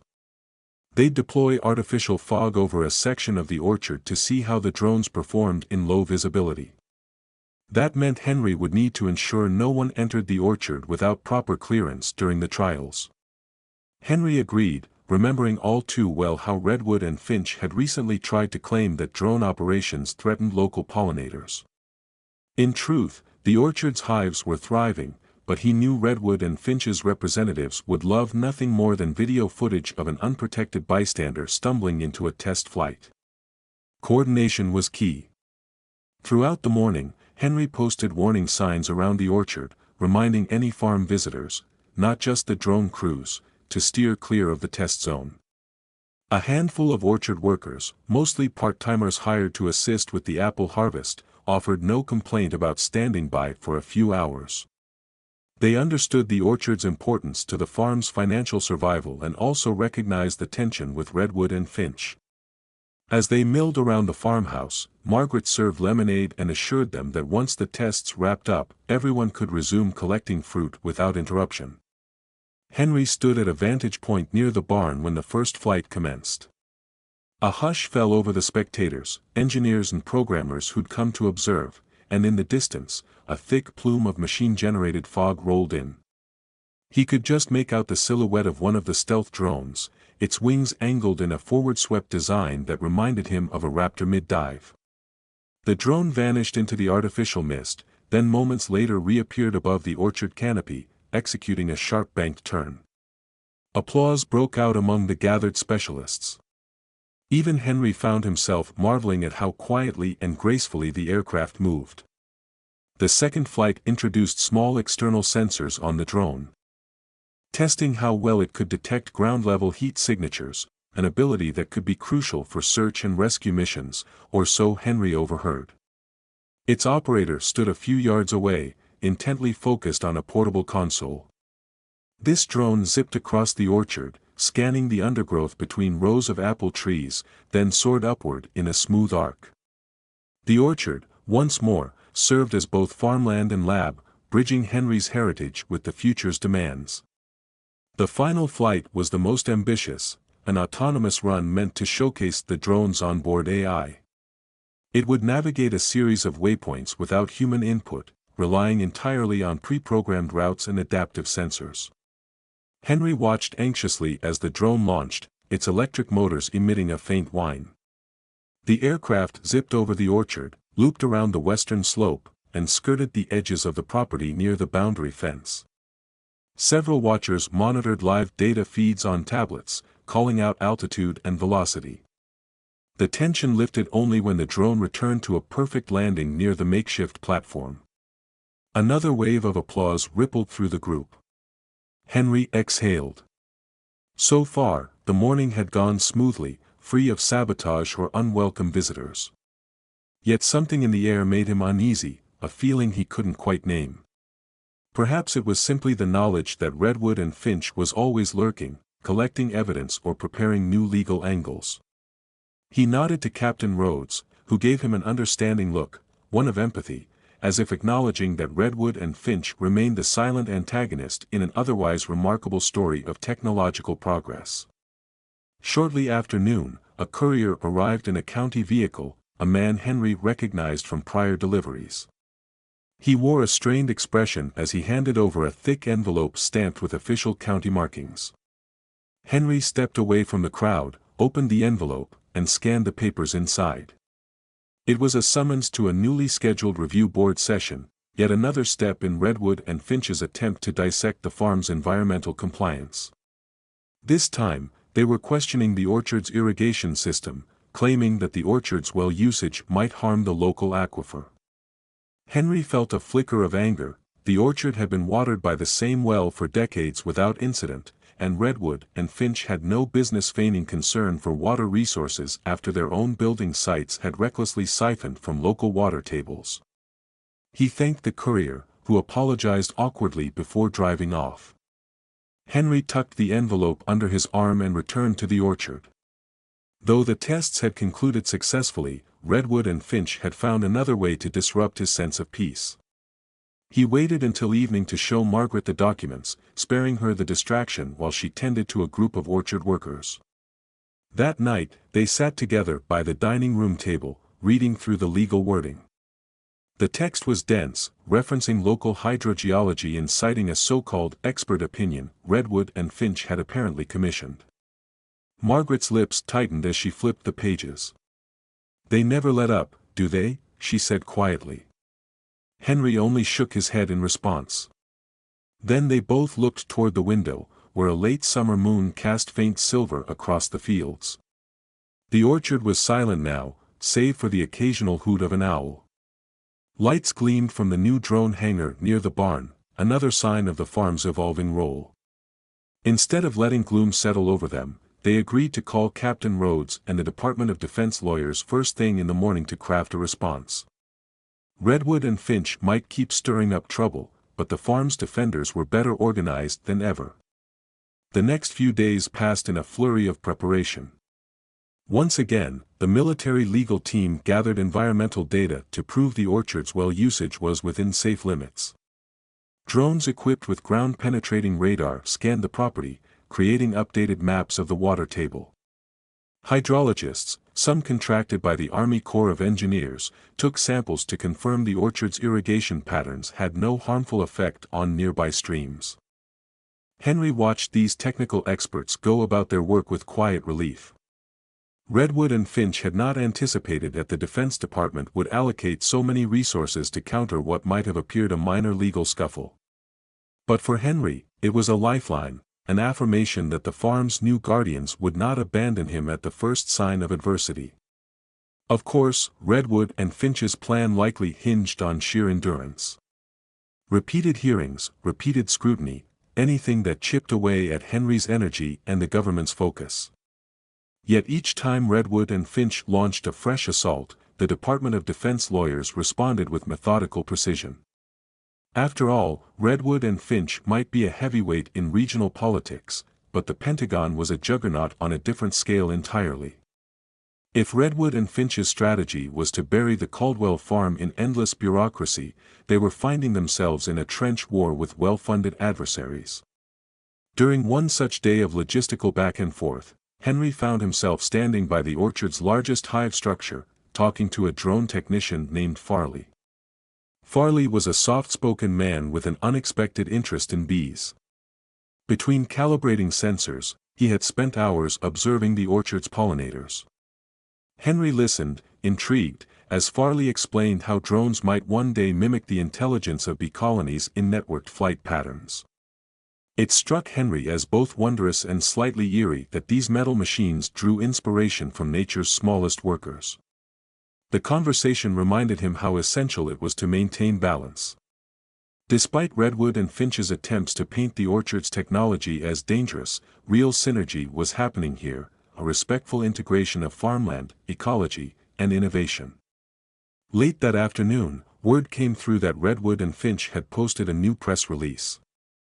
Margaret, who sometimes ventured online to keep track of Redwood and Finch's media statements, read it out loud in a tight voice. The release accused the Caldwell farm of rampant overreach, claiming the orchard now housed hundreds of untested drones that posed a threat to the surrounding community. In reality, only a handful of advanced prototypes were tested each week, under strict safety protocols. But Redwood and Finch's narrative painted a portrait of ominous drones skulking through the orchard, possibly contaminating local water sources and scaring off wildlife. Such blatant misinformation might have been laughable if it didn't risk sowing seeds of fear among neighbors. Henry immediately phoned the county commissioner's office, urging them to consider how Redwood and Finch's scare tactics could jeopardize public trust. A staff member politely took notes, promising to pass the information along. Henry knew Redwood and Finch's statement was basically propaganda, yet he worried it might resonate with folks who lacked first-hand understanding of the farm's operations. And Redwood and Finch's next hearing was coming up. This sort of manufactured public concern could shift the commissioner's mood. In the midst of these tensions, a disquieting incident occurred one windy evening. Security cameras near the farm's western fence line captured footage of two individuals skulking around, shining flashlights into the orchard. When confronted by an army guard on patrol, they fled in a pickup truck, leaving behind footprints in the muddy path.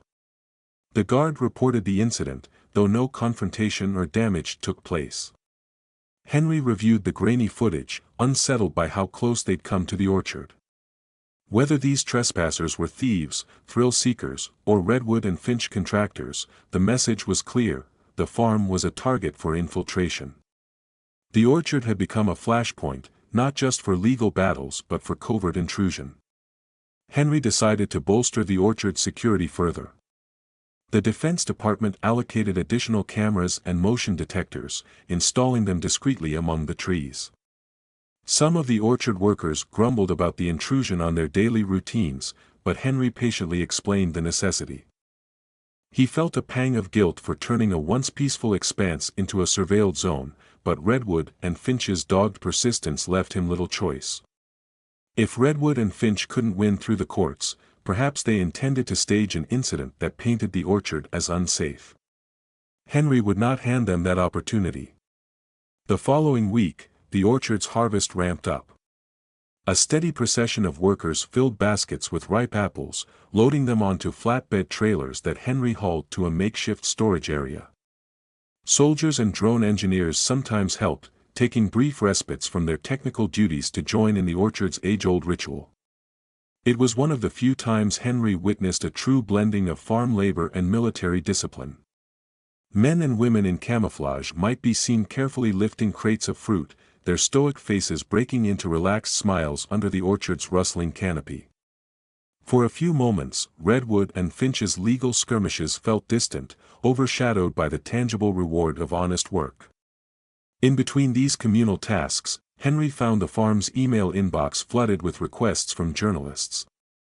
Some had heard about Redwood and Finch's new accusations, while others wanted a more in-depth look at the secret drone farm, as one sensational headline had put it. Henry was torn. Opening the farm to reporters might help dispel Redwood and Finch's rumors, but it could also invite further scrutiny that Redwood and Finch could spin. Ultimately, after conferring with the military liaison, Henry decided to grant a carefully managed visit to a reputable national outlet known for fair reporting. If Redwood and Finch could wage a public relations war, maybe a well-told story from Henry's perspective could balance the scales. On a crisp morning not long after, a journalist and a small camera crew arrived. They were vetted at the gate, escorted by both Henry and Captain Rhodes through parts of the orchard, the barns, and the newly completed drone hangar. The journalist marveled at how seamlessly old-world agriculture melded with cutting-edge technology. Henry, choosing his words carefully, explained the farm's legacy and how Redwood and Finch had nearly demolished that heritage. He recounted the day armed bulldozers arrived, the decisive intervention of the Apache helicopter, and the drones that later scattered the developers' machinery. The journalist listened raptly, capturing footage of orchard workers, soldiers, and drone engineers interacting like participants in a singular mission, to keep this land both productive and protected. In a final segment of filming, the camera crew recorded the orchard from above, courtesy of one of the very drones Redwood and Finch had vilified. The overhead view revealed rows of neatly groomed apple trees, bees drifting around hives, and a small cluster of orchard workers in the distance. It looked serene and orderly, a far cry from Redwood and Finch's ominous portrayal. Henry hoped the resulting report would show how Redwood and Finch's legal crusade was grounded in corporate ambition, not genuine concern. Naturally, Redwood and Finch responded by calling the journalist biased, accusing Henry of whitewashing the military's real intentions. Yet the piece aired on national television and was widely shared online, prompting a chorus of support. Former Caldwell neighbors who had moved away chimed in with letters and emails congratulating Henry for standing firm. Donations of time and resources trickled in from veterans groups, patriotic organizations, and even environmental advocates intrigued by the orchard's balanced approach. For the first time in a while, Henry felt as though Redwood and Finch's narrative wasn't the only one reaching the public. Buoyed by this shift in perception, Henry and the Department of Defense team pressed on with the orchard's expansions. Plans materialized to use part of the orchard for more advanced drone prototypes, low-noise models specifically designed for emergency rescue or surveillance in disaster zones. The engineers believed the orchard's enclosed environment would mimic challenging terrain where real-world conditions had to be approximated. Henry was glad to see that the orchard's function aligned with a more humanitarian angle, one that Redwood and Finch would find harder to demonize in the public eye. Yet, Redwood and Finch still wielded power. Their influence touched state officials, local business coalitions, and certain corners of the media that thrived on controversy. They claimed the orchard's new expansions required another environmental review, rehashing the same argument about water usage. But this time, the county commissioners seemed less eager to indulge Redwood and Finch's every request. The wave of positive coverage for the Caldwell farm had made it riskier for local politicians to appear complicit in Redwood and Finch's tactics. A measure of skepticism met the developers' demands. Days stretched into weeks, and the orchard's harvest neared completion. Workers took home fair wages, and the farm's storehouse overflowed with crates. The new drone hangar, fully operational now, hummed with behind-the-scenes activity. In the evenings, after the orchard had emptied of workers and drone crews, Henry would walk among the rows of apple trees, letting the calm of dusk envelop him. Autumn tinted the leaves with a hint of gold, and the orchard exhaled a gentle hush, as though momentarily free from Redwood and Finch's relentless pursuit. Late one evening, as Henry stood gazing at the moonlit orchard, he received a phone call from the military lawyer handling the orchard's cases. The lawyer's voice carried an edge of excitement. Redwood and Finch had tried to push forward yet another emergency hearing, hoping to block the orchard expansions, but the county commissioners had declined, citing a lack of compelling evidence. It was a small but telling victory. The developer's grip on local politics seemed to be loosening, undone partially by the intense scrutiny Redwood and Finch had brought upon itself by antagonizing both the Pentagon and a respected local farmer. Henry closed his eyes, inhaling the crisp night air. Though he knew Redwood and Finch might still have resources and cunning strategies left, for the moment, the orchard and its new purpose shone steadily. He pictured the day's drone trials, the orchard's thick canopy, the hush of watchers as that sleek drone vanished into faux fog, then re-emerged triumphantly. In his imagination, the orchard was no longer merely a relic of his family's past, nor was it solely a laboratory for advanced aircraft. It had become a symbol of resilience, a place where innovation and tradition found a way to coexist despite outside efforts to tear it apart. Satisfied, Henry ended the call with the lawyer and slid the phone into his pocket. He cast one more glance at the orchard, feeling the subtle magic of moonlight filtering through branches. Margaret would be waiting for him inside, likely seated at the table with a pot of tea. Perhaps tomorrow would bring fresh battles, new documents pinned to fences, new rumors swirling in the press, but for this single evening, Henry allowed himself to savor the orchard's gentle hush and the knowledge that Redwood and Finch, for all its might, still hadn't toppled the life he had built on this land. The orchard stood, the farm stood, and the drones carried on their silent vigil overhead, guardians of a place that seemed ever more determined to thrive. He returned to the farmhouse, stepping quietly across the threshold and into the warmly lit interior. Margaret looked up, saw the small smile on his face, and knew without words that they had a reason to hope. Outside, the orchard swayed gently in the breeze, standing watch through the night, an evergreen testament that, despite Redwood and Finch's best efforts, the Caldwell farm was neither for sale nor for surrender. The days that followed the orchard's bountiful harvest were marked by a deceptively peaceful routine on the Caldwell farm. Workers wrapped up the season's final apple-gathering tasks, while drone engineers busied themselves with notes on flight performance and new sensor configurations. Henry Caldwell oversaw it all with a sense of guarded optimism. Redwood and Finch, having failed to block further orchard expansions, had receded somewhat from the public spotlight. Yet Henry refused to believe they would simply slink away after investing so much time, money, and corporate pride in trying to seize his land. With the orchard now serving as a recognized research area for both the Army and outside defense contractors, the farm's day-to-day operations had grown more organized. Schedules were posted near the hangar, detailing flight times and sensor sweeps to ensure there were no safety overlaps with livestock grazing or orchard activities. Margaret set aside an entire section of the farmhouse bulletin board for notices and updates, so that even temporary workers could track the drone tests. There was a faint but persistent undercurrent of excitement among the personnel who circulated through the farm. They were a part of something unprecedented, a seamless blending of cutting-edge technology and time-honored agriculture. Henry found small joys in watching friendships develop between the orchard workers and the drone operators. In off hours, one might see a uniformed technician sitting on a bale of hay, exchanging jokes with a longtime farmhand. Now and again, someone would joke about mechanized bees or AI-driven pollination.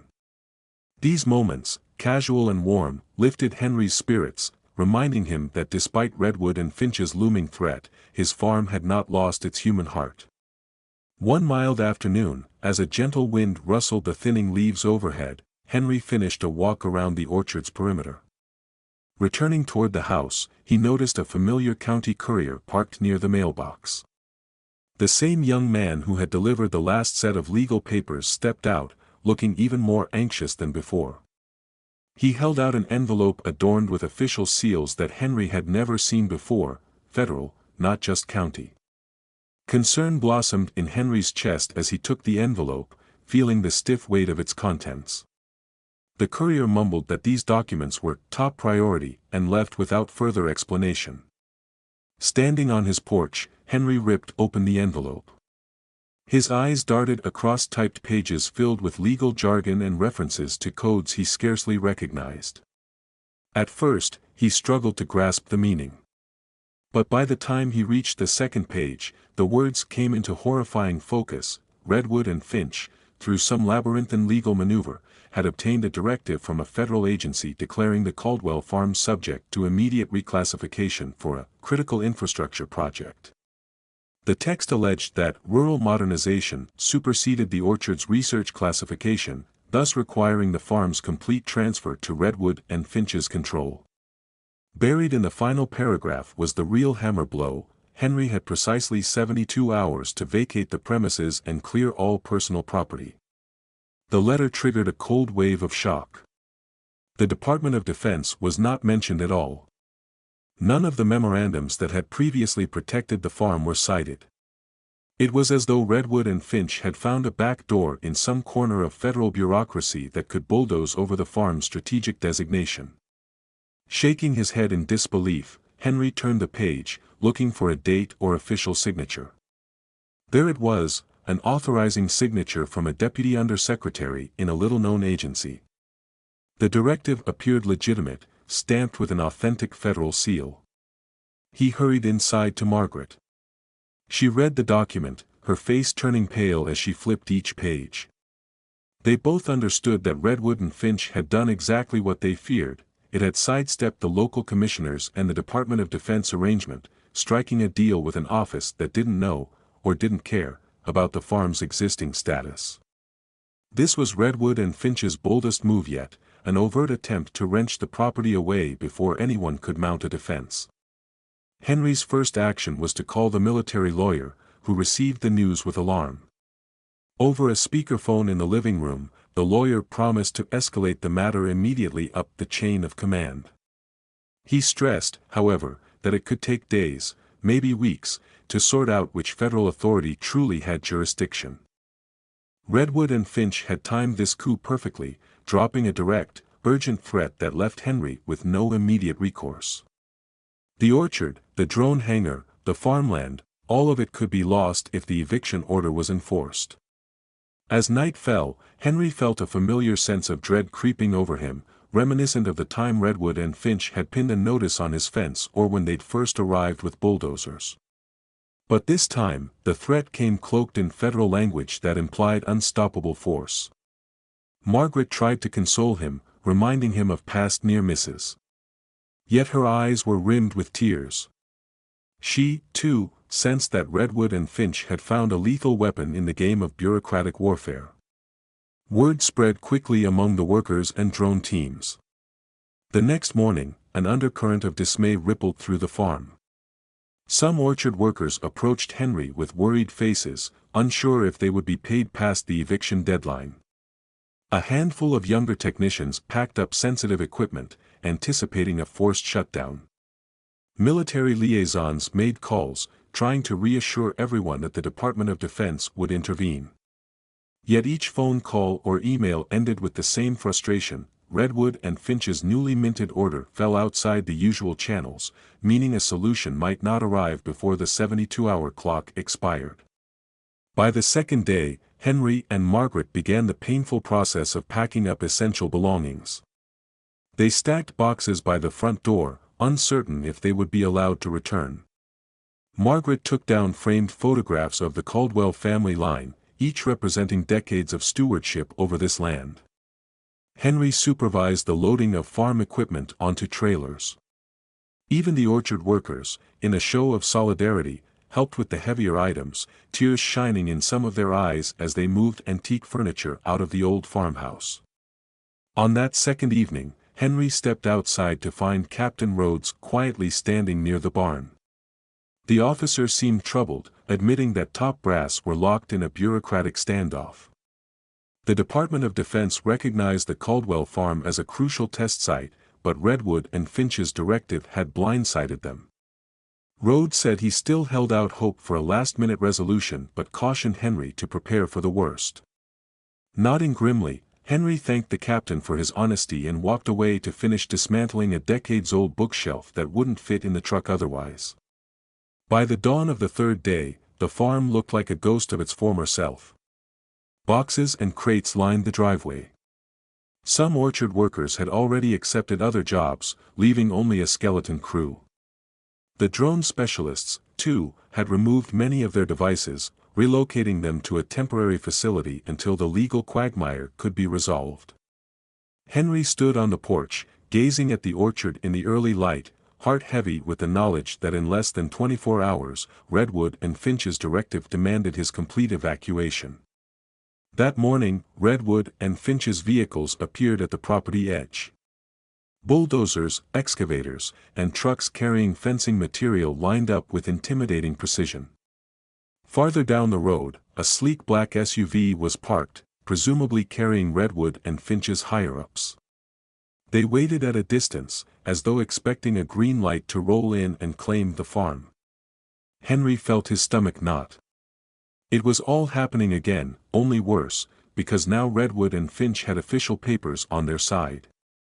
He glanced at Margaret, who stood by the open front door, tears in her eyes but a determined tilt to her chin.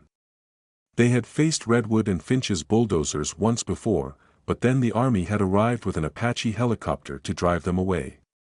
This time, no helicopter had appeared, no general had called.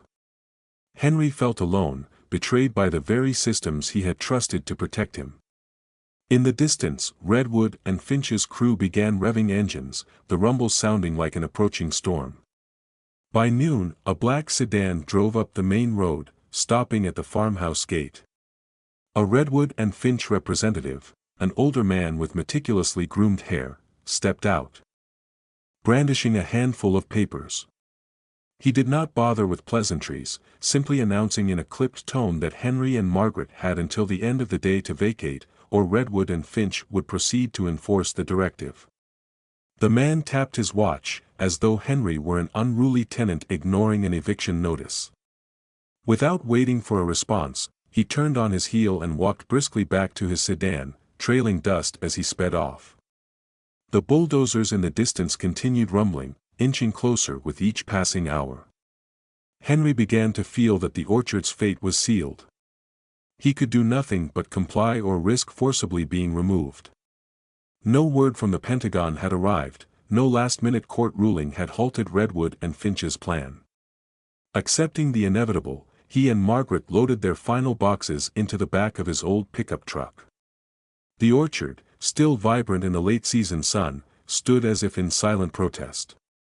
Rows of apple trees bore witness to a travesty that neither tradition nor technology had managed to prevent.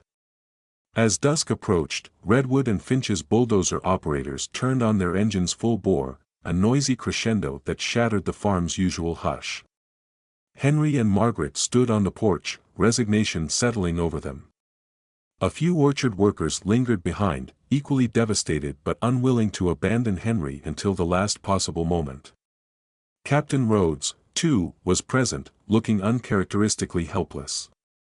He'd just hung up from a phone call with a higher-up who still had no solutions. The lead bulldozer began to move forward, rolling onto the property in a slow, inexorable crawl. A second and third followed close behind, their metal blades glinting under the final shafts of daylight. This, Henry realized, was truly the end. The orchard would be leveled, the farmhouse demolished, and Redwood and Finch would pave over generations of his family's history. Margaret clutched his arm, whispering that maybe they should leave now to avoid further heartbreak. Henry felt numb. He grabbed the truck keys, and they slowly walked to the vehicle, orchard workers parting to let them pass. The rumble of heavy machinery vibrated through the ground. Redwood and Finch's operators were a mere 100 yards from the orchard's first row of trees, preparing to tear them out by their roots. Then, like a distant thunder, another noise permeated the evening air. Not a helicopter this time, nor the sound of trucks, something more piercing, electronic, and swift. Henry paused, keys in hand, scanning the darkening sky. It seemed to come from multiple directions at once, a high-pitched drone that rose and fell in a pulsing rhythm. Others began to notice it too. The orchard workers lifted their heads, Redwood and Finch's drivers hesitated, and the entire farm stilled. Across the horizon, 3 luminous points appeared, tiny but growing larger, moving at astonishing speed. Within seconds, the shapes resolved into 3 advanced drones streaking over the western boundary, each leaving a faint trail of exhaust. Their designs were more angular than the typical models tested on the Caldwell farm, with bristling pods under each wing. Had the Defense Department somehow responded at the 11th hour?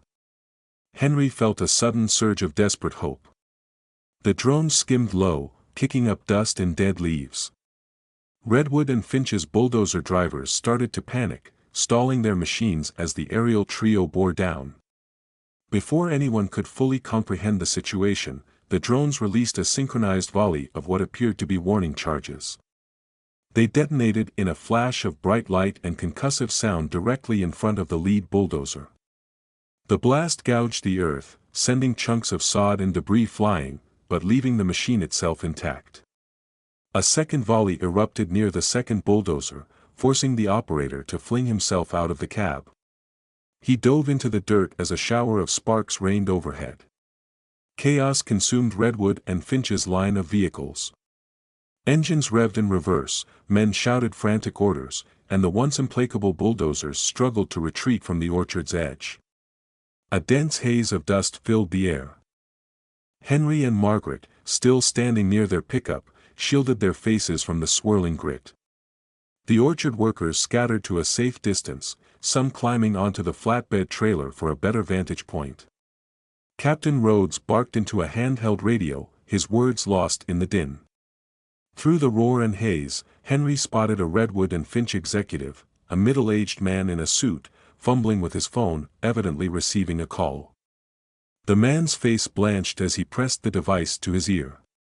He staggered backward, glancing from the drones to the orchard, and Henry could almost sense the terror radiating from him. Whatever was being said on the other end of that call, it clearly left no room for negotiation. In the span of a single heartbeat, Redwood and Finch's entire workforce pivoted. Bulldozer treads squealed as they attempted clumsy U-turns.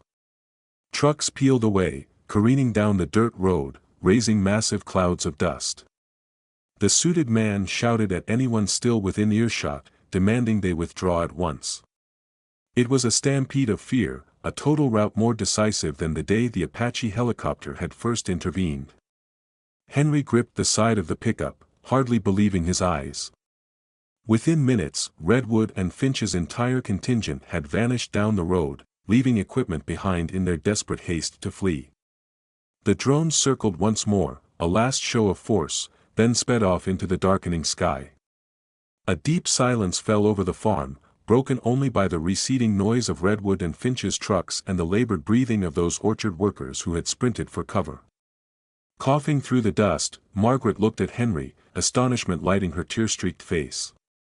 The orchard still stood, unscathed. The farmhouse behind them remained intact.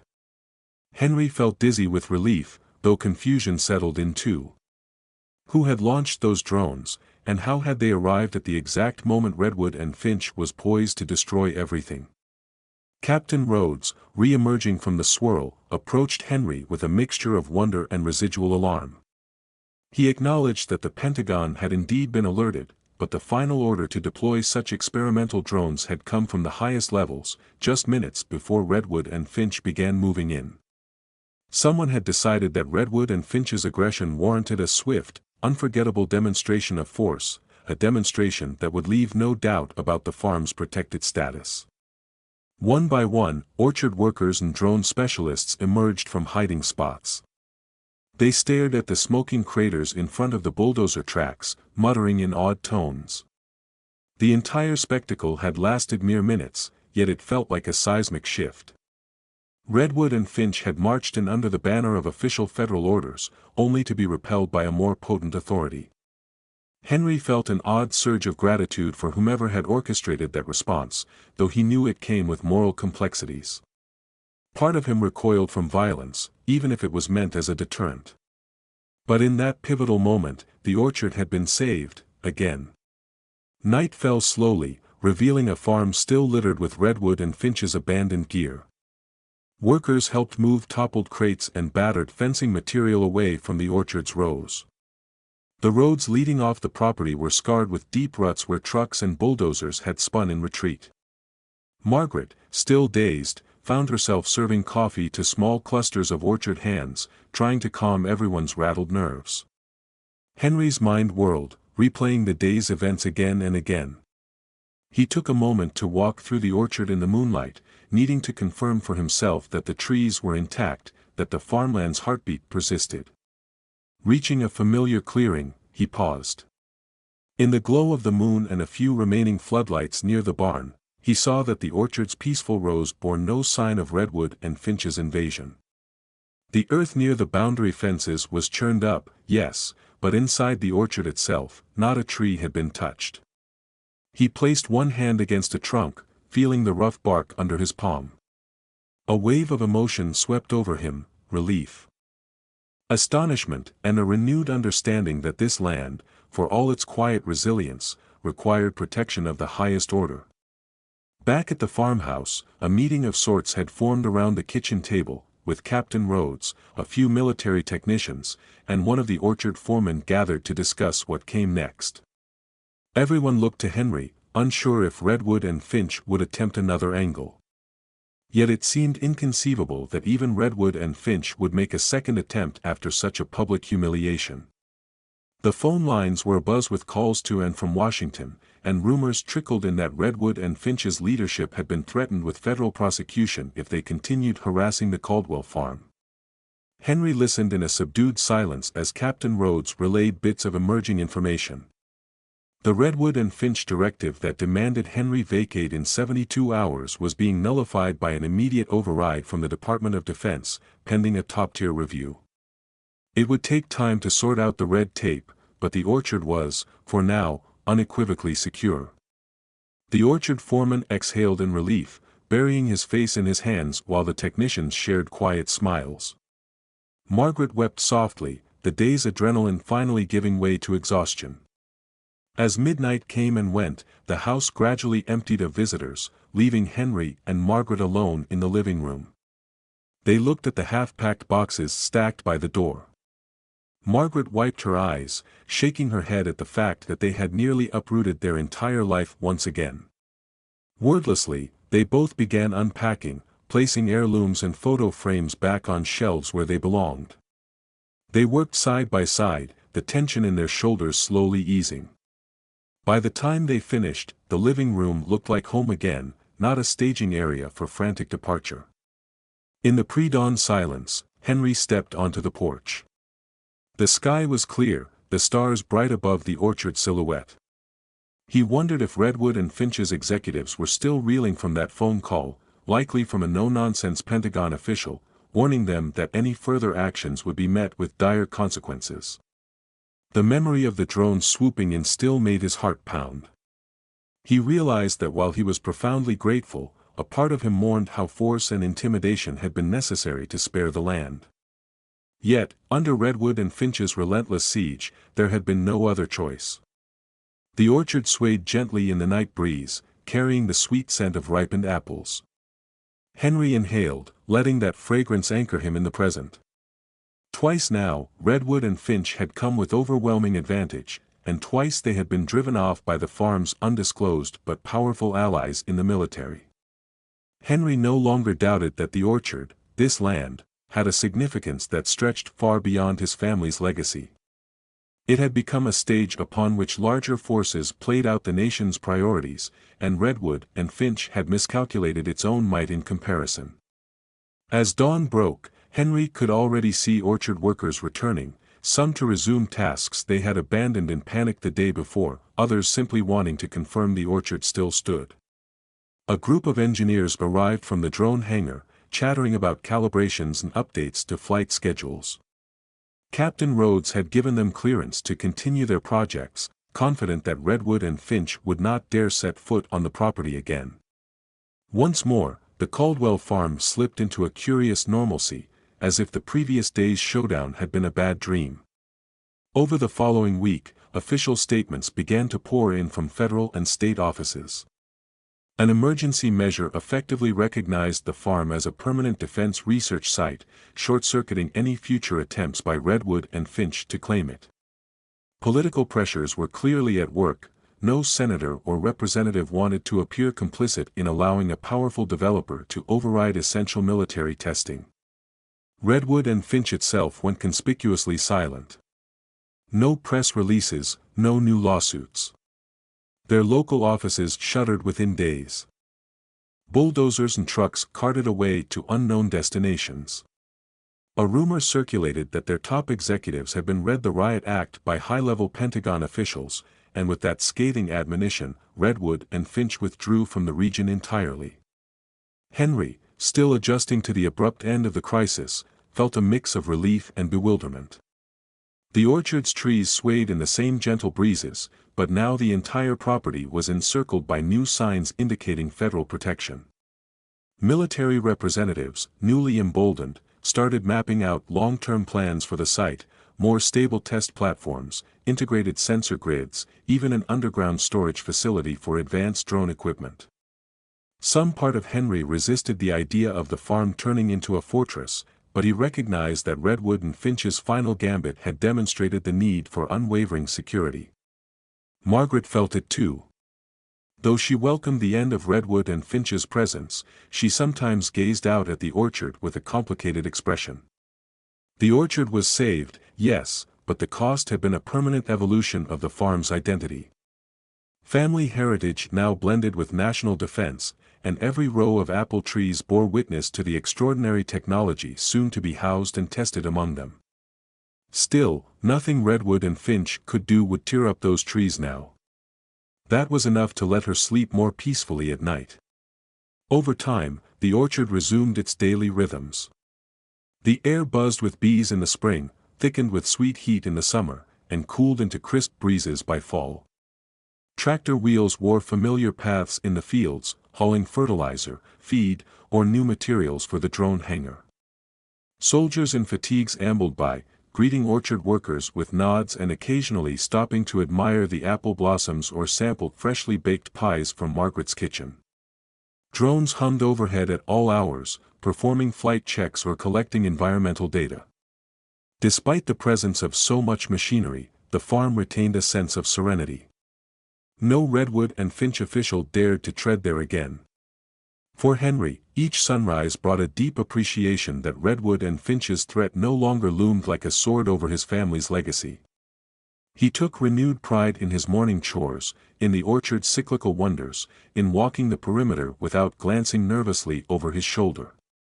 The orchard's rows remained intact, the soil rich, the farm humming with purposeful activity. It was a testament to perseverance, to the reality that not every patch of land could be bought, bullied, or bulldozed by corporate ambition. One evening, Captain Rhodes handed Henry a small plaque, an unofficial token of gratitude from the drone testing teams. Engraved on it were the words, "Caldwell Farm, where tradition meets the future." Henry turned the plaque over in his hands, recognizing how neatly it captured the contradictions of his life.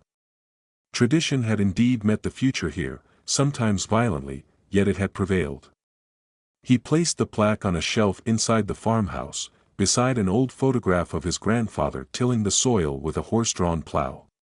The two images, one modern and one historical, summed up everything the farm had become. Even with Redwood and Finch vanquished, the orchard story did not simply conclude. Rather, it entered a new chapter. Word of the farm's remarkable survival spread, drawing the attention of researchers, historians, and even school groups curious about the intersection of farmland heritage and modern defense initiatives. The orchard became a symbol for how communities might retain their roots while embracing technological progress. Journalists occasionally revisited the site, no longer to chase sensational headlines, but to document how a place could serve both national interests and local traditions without sacrificing its soul. In quiet moments, when the day's bustle subsided, Henry took solitary walks near the orchard's edge, the same place where Redwood and Finch's bulldozers once assembled in menacing lines. The soil there bore faint scars from the drone charges that had driven the invaders away. Over time, new grass grew, erasing most physical traces of that dramatic confrontation. But Henry's memory never faded. He recalled the terror he felt seeing Redwood and Finch's machines approach, the sudden roar of advanced drones overhead, and the wave of dust and fire that signaled Redwood and Finch's defeat. It remained a defining moment in his life, as jarring as it was triumphant. Each season that passed without Redwood and Finch returning felt like another confirmation. The Caldwell farm was free, and Redwood and Finch's ultimatum had been permanently revoked.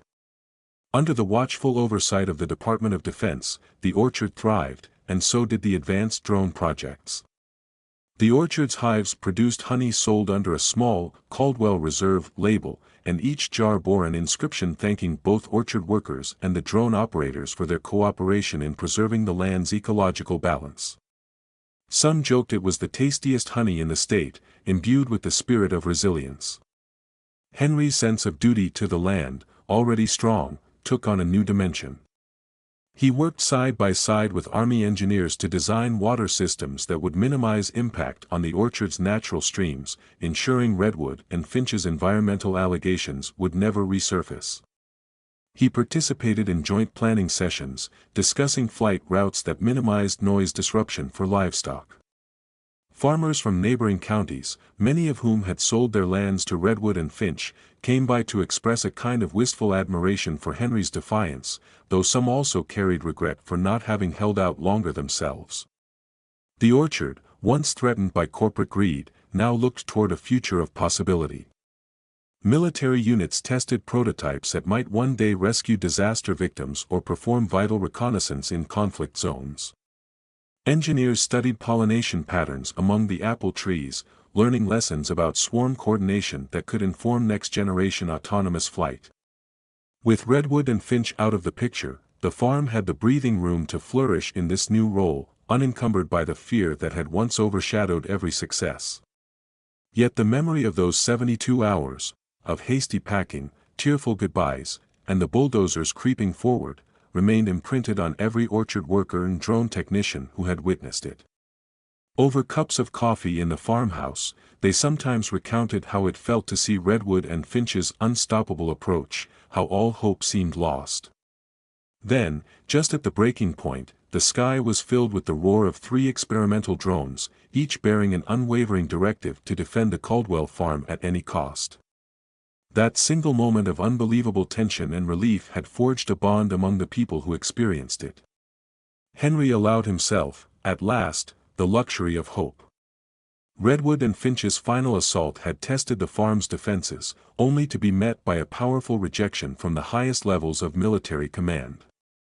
The developer had never returned, leaving behind rumors of fines, threats of litigation, and battered corporate pride. Henry sometimes wondered if Redwood and Finch would attempt to slither back under a different name, but each day that passed with no sign of them gave him confidence that this time, they had been driven off for good. Days rolled into weeks, and weeks into months, until the orchard cycle began anew, with fresh blossoms emerging in the softer air. Tractor engines accompanied the hum of experimental drones overhead, while orchard workers pruned branches, ensuring the next harvest would be as abundant as the last. Margaret found a certain joy in reorganizing the farmhouse's decor, taking down boxes of possessions she and Henry had never bothered to unpack after Redwood and Finch's earlier threats. Now, at last, they felt secure enough to restore the home to its fullest warmth, as though Redwood and Finch had never cast its long shadow over the property. Even so, Henry never became complacent. He instituted stronger ties with state and federal authorities who supported the farm's dual role as an agricultural landmark and a defense testing ground. He encouraged orchard workers to keep records of every environmental procedure, so that Redwood and Finch or any other entity could never raise a spurious claim. And he insisted that the orchard remain open to scientific study and ecological monitoring, viewing transparency as the best shield against future accusations. Some nights, especially when a storm raged outside, Henry would drift into a shallow sleep filled with half-formed nightmares of bulldozers at his doorstep. Yet each time he awoke, he reminded himself that Redwood and Finch had tried everything: political pressure, legal subterfuge, brute force, and had failed. The orchard's blossoming rose reassured him each morning that the farm endured. When the sun rose, illuminating those rows with soft gold, Henry felt anew the promise that sprang from land properly cared for. In the end, no single official letter arrived proclaiming Redwood and Finch's permanent surrender. No grand statement was made by local or national authorities to mark the developer's final retreat. Instead, Redwood and Finch's name simply faded from headlines, its crews vanished, and its local offices shuttered. The orchard went on producing apples and hosting drones.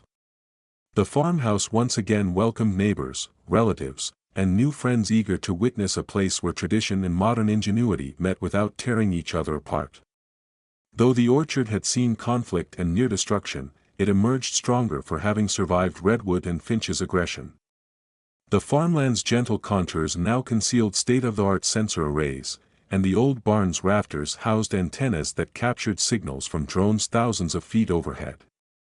Yet the orchard remained an orchard, fragrant with blossoms in spring and heavy with fruit come harvest time.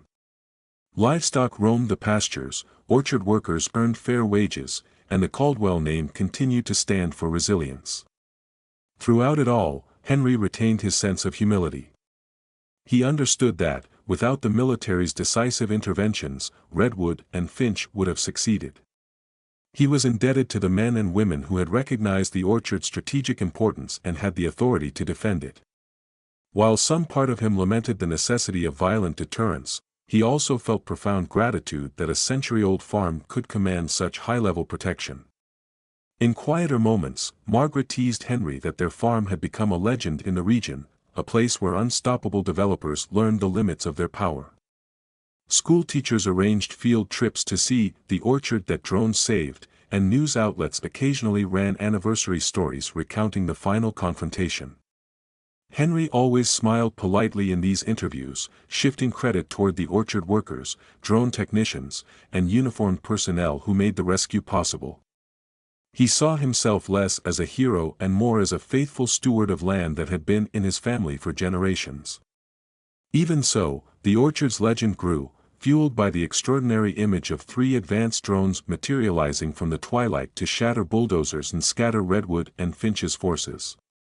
Younger orchard workers, who had not lived through the terror, heard the story recounted around campfires on cooler nights, sometimes with embellishments that made the drones appear almost mythical. If Henry happened by, he would stand quietly at the edge of the circle, smiling at the sense of wonder that the tale evoked. It was, he decided, a fitting chapter in a farm's history that had always been a little magical. On the night after Redwood and Finch's final defeat, Henry had walked the orchard for hours, breathing in the sweet smell of leaves and soil, reliving the day's intensity. He had pressed his palm against the trunk of an old apple tree, whispering that they were safe, at least for now.